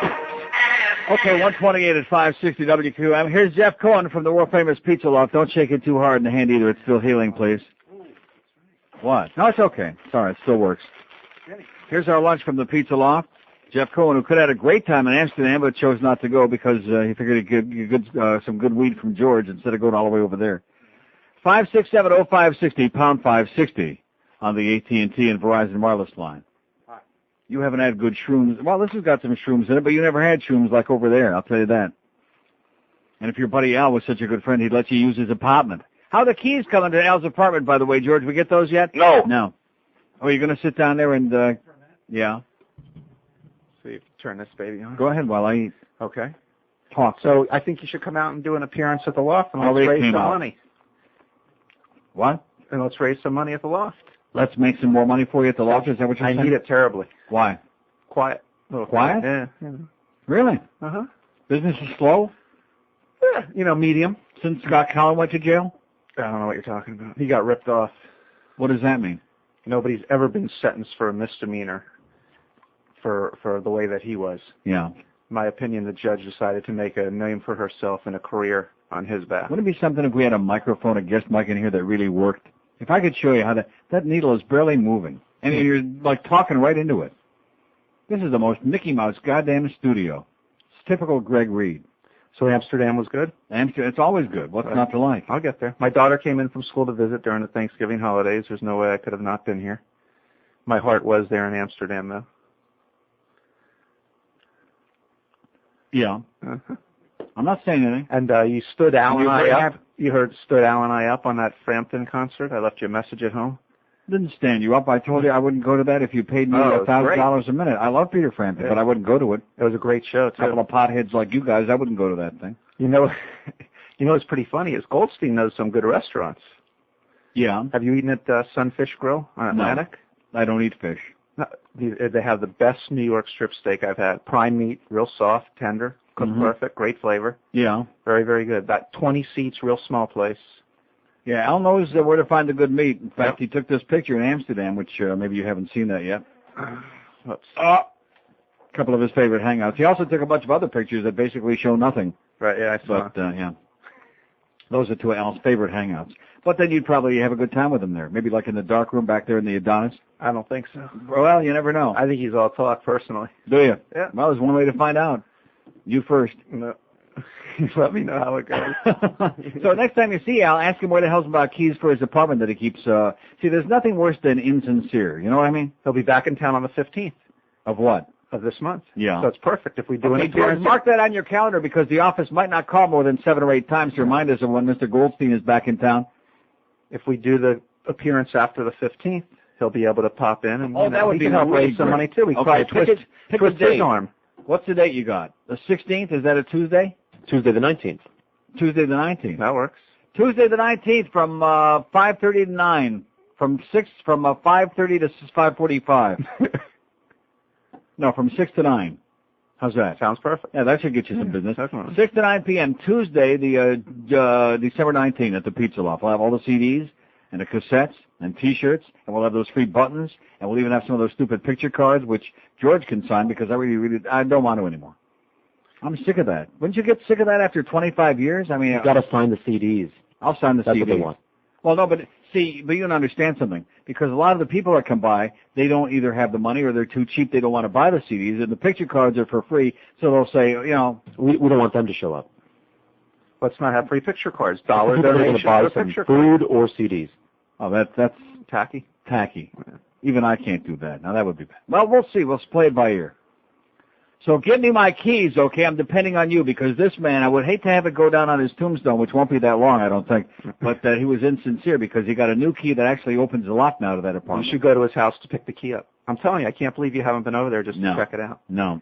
His, I don't want to see Joey Buttafuoco. I'm not interested. Well, you don't have to go then. But his humidor room, where his cigars, has more cigars than a lot of cigar shops. Mm-hmm. Unbelievable. All Cuban, some pre-Castro Cuban cigars. Pretty amazing. Did you say Castro? Yeah. Not a good idea. Okay. How's Tanner doing? Tanner's good. He set my bike up for me last week for racing. Went down to Homestead Racetrack last week and raced for the first time. Never do that again. Now, what kind of a bike is that, a Vespa? A Ducati. Oh. Which Thursday night are bike nights, by the way. Yeah, why don't you explain what that is, since you wrote that on copy and I have no idea what that means? If you come on a motorcycle on Thursday night... If they come on a motorcycle, somebody probably has to wipe off the seat. And anyway, if you get there on a motorcycle on Thursday night... Yeah. You buy one dinner and the second one's half price, or you buy one pizza and the second one is half price. That's every Thursday night. And we end up with maybe 20 to 30 Harleys and 20 sport bikes. In fact, when you go back to work, you might want to tell Tanner that I would even show up a little early that night if he's going to come on a motorcycle. I will have Tanner wait on you that night. If you like. Good. Okay. I hope he looks a little better, and he looked a little rough around the edges last time. He's going out with an older woman. I think she's beating him up pretty good. How old? Late 20s. Well, that's not bad. For him, 19? Something like that. 20? Right. What's wrong with that?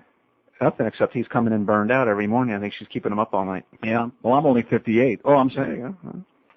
Well, this is great. This is delicious. A little sausage. I feel a lot better now. I got rid of most of my agita that I had. Boy, I had that bad GERD, which I never even heard of before. See, you know you're getting old when you start getting the illnesses that you never even heard of before. Then you know you're really getting old. I never heard of that. GERD. And now all of a sudden, like, everybody's got it. Oh, yeah, millions of people have that GERD. Did you ever hear of it before? No, none of us ever heard of that before. I think they just make this crap up, like wiping your ass from the rear to the front. They just make this stuff up. When you get old and senile, they start making fun of you, You use your bidet, you don't have to worry about that. I don't have it. I give it to George. Bad move. I gave it to Tommy. Who gave it to Tommy? They love it, by the way. Yeah, it's awesome. Awesome. Great. I won't take a crap unless I'm at home. And you certainly won't be taking a crap in my apartment in Amsterdam because it's a split level. Some people live in split level houses. I have a split level toilet. Really? Yeah.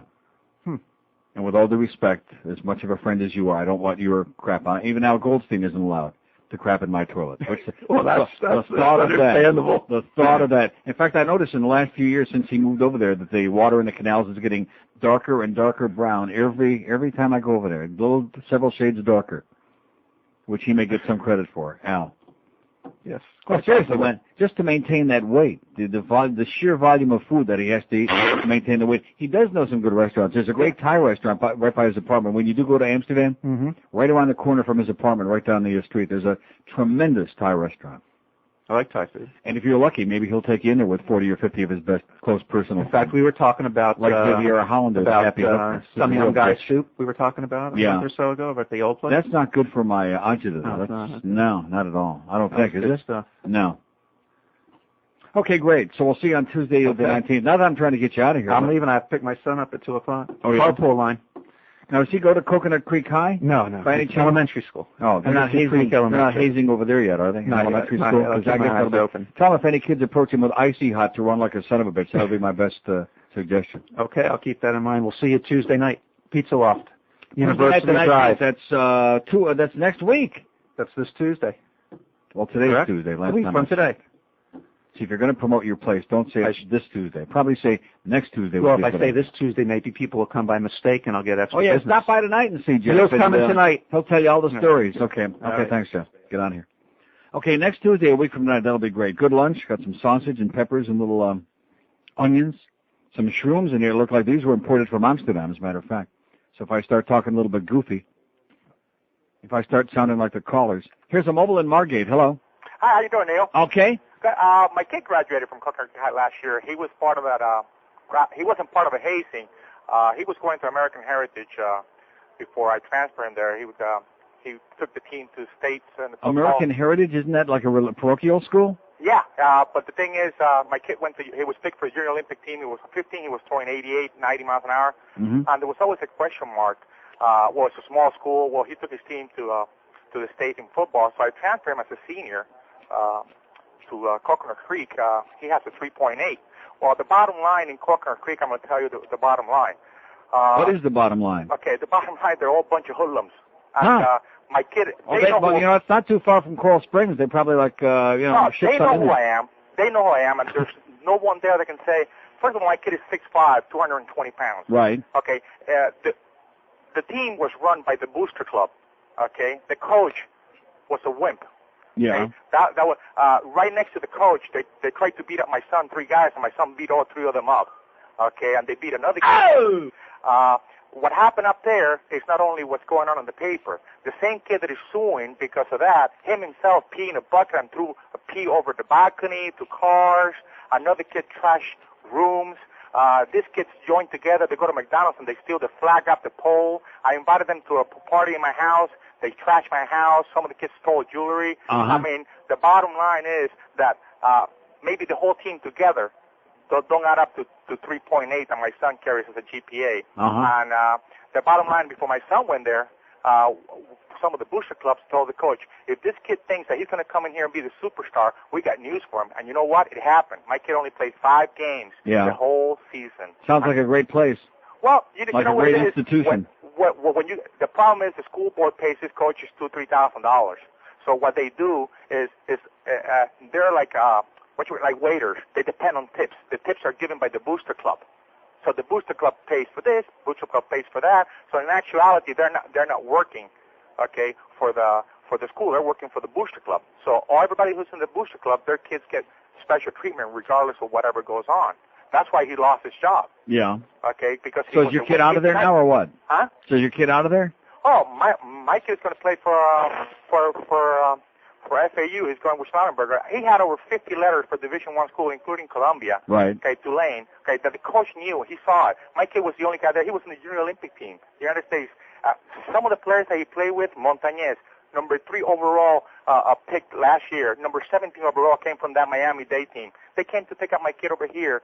This is a team that spends over $100,000 from Miami-Dade. No kids paid anything. They picked the best of the best. And still they didn't play my kid because of the booster club. And what's happening there is worth more than what the newspaper says. Okay, well, thanks for the good news. If it keeps going like that, they're going to have to change your name to Coconut Greek. Thanks for the good news, sir. Wow. Yeah, Coconut Greek High. In fact, I hear they ruined some of the kids that went there. Rectum. Well, I could have made a lot of effort and gone through the whole thing of finding this damn thing. Where the hell is it? Rectum. Hell, it damn near killed him. But it really wasn't worth it. Okay, thanks for the bad news, sir, and some very black marks on that school based on if you believe all of this stuff, if you believe all of these things. Well, it's just, how's that poll coming? 298 votes. Hazing is unacceptable behavior, 205. Stupid but harmless, 59. And just kids having fun, 34 assholes said that. And, of course, I'm sure those 34 assholes don't want to be on the receiving end. But if their kids are, just dummy up, because the other guys are just having fun. Sit back and enjoy it and shut up. I want to bang you in the butt, honey.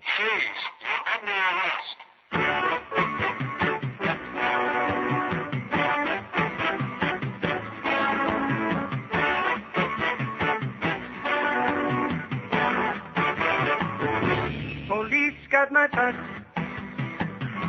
Police got my butt. Police got my butt. Oh, yes, and I had quite a lot.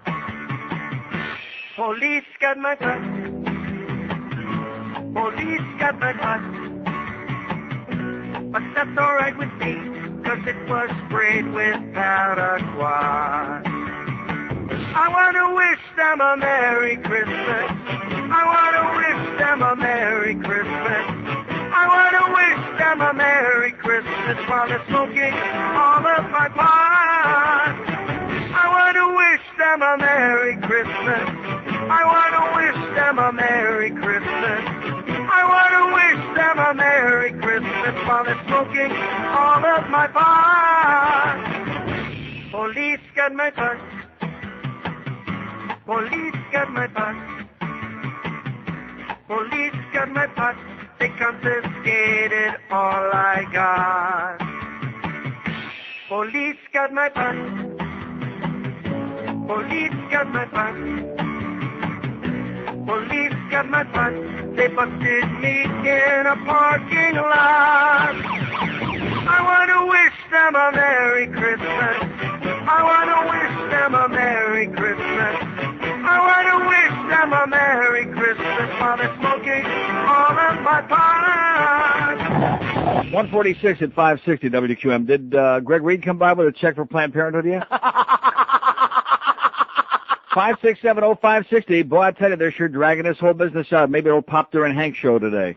And the news, too. Hank will be here from 2 to 6 with Rob Conrad. Robert Conrad, it says on here. Boy, Bluff's really getting carried. Robert Conrad, excuse me, Robert, for between 5 and 6. Then you got John Bouchambi between 6 and 10, since we're getting real formal now, and Eddie K at 10 o'clock. That's our agenda for today. Let's take a call from Miami. Hello. Hello. Yes, sir. Neil, what's going on, man? Same old stuff, pal. Yeah, Still waiting. We're still in a holding mode. Oh, tell me about it. You know hold what? on. I figured we give up on that piece of crap. Yo, man, I'm a first-time caller, and I'm happy to hear that, you still, your Spurs are pretty high on all this issue. I'm still pretty high. Yeah, you are? Well, actually, I'm not even calling to talk about those rejects in Washington and stuff. Actually, I am a frat boy, and I want to share some of my stories. A frat boy, huh? I'm a frat fella, man. Okay. But in terms of hazing, I do want to kind of help break that little stereotype about fraternities just being all the same, because actually I belong to this is going to trip you out, an ethnic fraternity, meaning a Latino fraternity. Yeah. So like there's I can't even imagine what those guys are doing. Oh, let me tell you, rice and beans every day. That's our hazing mode. But there's just like there's black fraternities, the nation fraternities, and now Indian fraternities, like Indian as in from India, and the Curry fraternities and all that stuff. But one thing that I see when they do the elephant walk in the Latin fraternities, at least they got something to cling on to. Huh? There you go. You know what I'm saying? No, but the funny thing is, well, it's not funny. The tragic thing is that in Boston, that's where I went to school and when I did all my crazy stuff. I don't know if you heard a couple years ago about that kid at MIT that died. Well, the funny thing is that's an MIT, that dorm over there, their house was on Boston University's campus. I played at Boston University, and of course, the hell that broke loose, and they always updated the hazing and what's considered hazing by every school and all that other crap just for risk management purposes. And let me tell you, if I was to be able to get my hands on those things, you would be amazed of everything that you could do or you couldn't do, in other words. And what's funny is that everybody breaks that anyways. So my whole thing about this whole hazing thing is that everybody's going to do it. Do I agree with it? Of course not. But what's the point? And I just don't get it. I know, I agree with you. Now, let me of tell you something. I don't want to sound like I'm holier than thou here, but I mean, every fraternity is very different. Like my fraternity, one thing that we don't do, I mean, this may sound silly to most people, but one thing that we don't do is to, for example, drink with letters on, or if we do drink, and we're very strict and things like that. Now the beating's going to come from other people, which of course we try to take care of that. But I mean, a lot of people that do it, it's because it's the whole macho mentality. And the funny thing is, the whole macho mentality has actually gone into sororities as well. I mean, I know women who whack the hell out of each other. Yeah. And then they call That's what Ann Bishop told me. A lot of it goes on. So, I mean, it's always going to be there. Do I agree with it? Of course not. And it's something that even still, I'm very active with my fraternity after 7 years after graduating. But the one thing is that unless alumni really get involved and try to, go back into their fraternities or chapters or whatever, I mean, something's going to go on because people do what they know, and, you see all these TV shows about people beating the hell out of each other. Guys like it and other guys running around naked and having their way with them, yeah. Like Animal House stuff, I mean, that's still a classic. Sure, just guys having fun. Yeah, so, I mean, playing like with each other's genitals. Yeah, so unfortunately it's going to be around. I don't agree with it, and it's only going to be based on, it's going to change only if alumni come back into the chapters and try to modify what, and because obviously all the money comes from I think alumni. most of the alumni want in on it. Yeah. If you ask me. I'm sorry? I say have a great day, pal. Thanks, bro. Take care now. Okay. You know what I said? I said the alumni want a piece of it. Now, what's wrong with having the elephant walk with a foreskin to grab onto? 567-0560, pound 560 on the AT&T. I mean, those guys who are a little more circumspect, Christ. And can you imagine the Chinese doing that elephant walk? I don't know how you do that. They do the baby elephant walks. Yeah. Oh, not bad. Go get your cheese. 10 before 2 at 560 WQAM. And we're still waiting. They're showing the weather map again. I'll tell you this, Lauren Sidney, she's getting a workout. CN doesn't know whether to scream or appeal Chiquita's banana. They're so psychotic, so they just keep putting this bitch on there like every 2.5 minutes to show that weather map. And guess what? It's still storming up north, and it's still colder than a witch's ass, and that's it. Nothing changed. No changes, pal. Well, that's going to be great next Tuesday. I hope you have a good time, George. Oh, you think I'm showing up?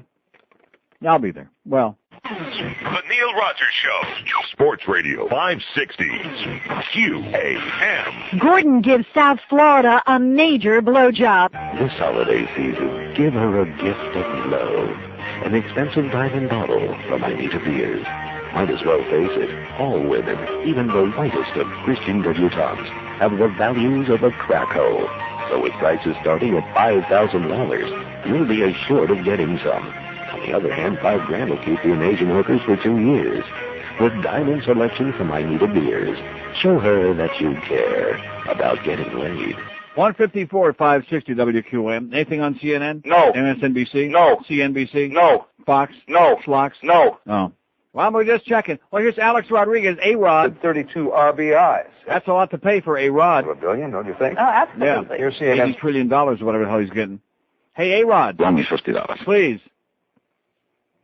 Here's a mobile in Miami. Hello. What's happening, bud? Yes, sir. I don't know if you remember me. Back in 85, hold on, let me roll up my window. Sorry about that. No problem. Back in 85, I was somewhat of a celebrity due to the hazing. This happened 15 years ago out in Southwest High. Where, I was, a freshman, sophomore. Right. And playing for the baseball team, and basically I was tied up in the locker room, as gay as it may sound, and I got duct taped. You got what? I got duct taped. Duct tape. Yeah, Frank and Beans, and let me tell you something. It was terrible. Yeah. My family ended up suing the school board. Great. But, hello? Yeah, I'm here. Yeah. We ended up suing the school board. Of course, back then, 15 years ago, to what, when we got back then, to what you could get now is like nothing. We ended up selling for $70,000. But more embarrassing was when I had started getting all the media attention back then. 15 years old, and we had what's that show, 2020? Yeah. Show up and the whole 9 yards. Mm-hmm. It was embarrassing, very embarrassing, and every once in a while I still see these jerks around here in Miami, and this is something that's never gonna stop. Yeah, I think the way to solve it is just get Luca Brasi and just beat the crap out of him, and then you'll feel better about it. That was the end of that. He just vanished. And he went to call him. Maybe yeah. He went to call Luca Brasi. Let me worry about Luca. 5670560 pound 560 on the AT&T and Verizon wireless line. Oh, look at that. Yankees franchise is only worth $548 million, but Alex Rodriguez is worth $252. So he's worth about half as much. No, about half as much as the whole Yankees franchise. Alex Rodriguez. And keep in mind, he isn't even the best player in the game. He's not. I mean, he's one of the best half dozen players in the game, but he's certainly not even close to being the best player in the game. So, be that as it may. Here's Davey. Hello. Good afternoon, Neil. Yes, sir. I think I figured out what's wrong with the Panthers. Yeah? It's not the defense. It's not they won't play for the Murrays. It's that other teams get way too fired up to play us.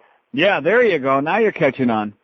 I think they even rest guys the game before they come over here. when they're playing other You know, the interesting part of all the excuses they're making is the fact that now the new one is, well, we're waiting for this big 4-game road trip, and then we're going to start evaluating. I mean, who the hell are they kidding? First of all, they haven't got a Chinaman's chance in hell of winning any of the 4 games, it doesn't look like. And number 2, how many games do you have to lose? How long do you have to go? How many empty seats do you have to have before finally somebody pulls the trigger? Well, we got the All-Star game, pal. There you go. I forgot. That's right. Good.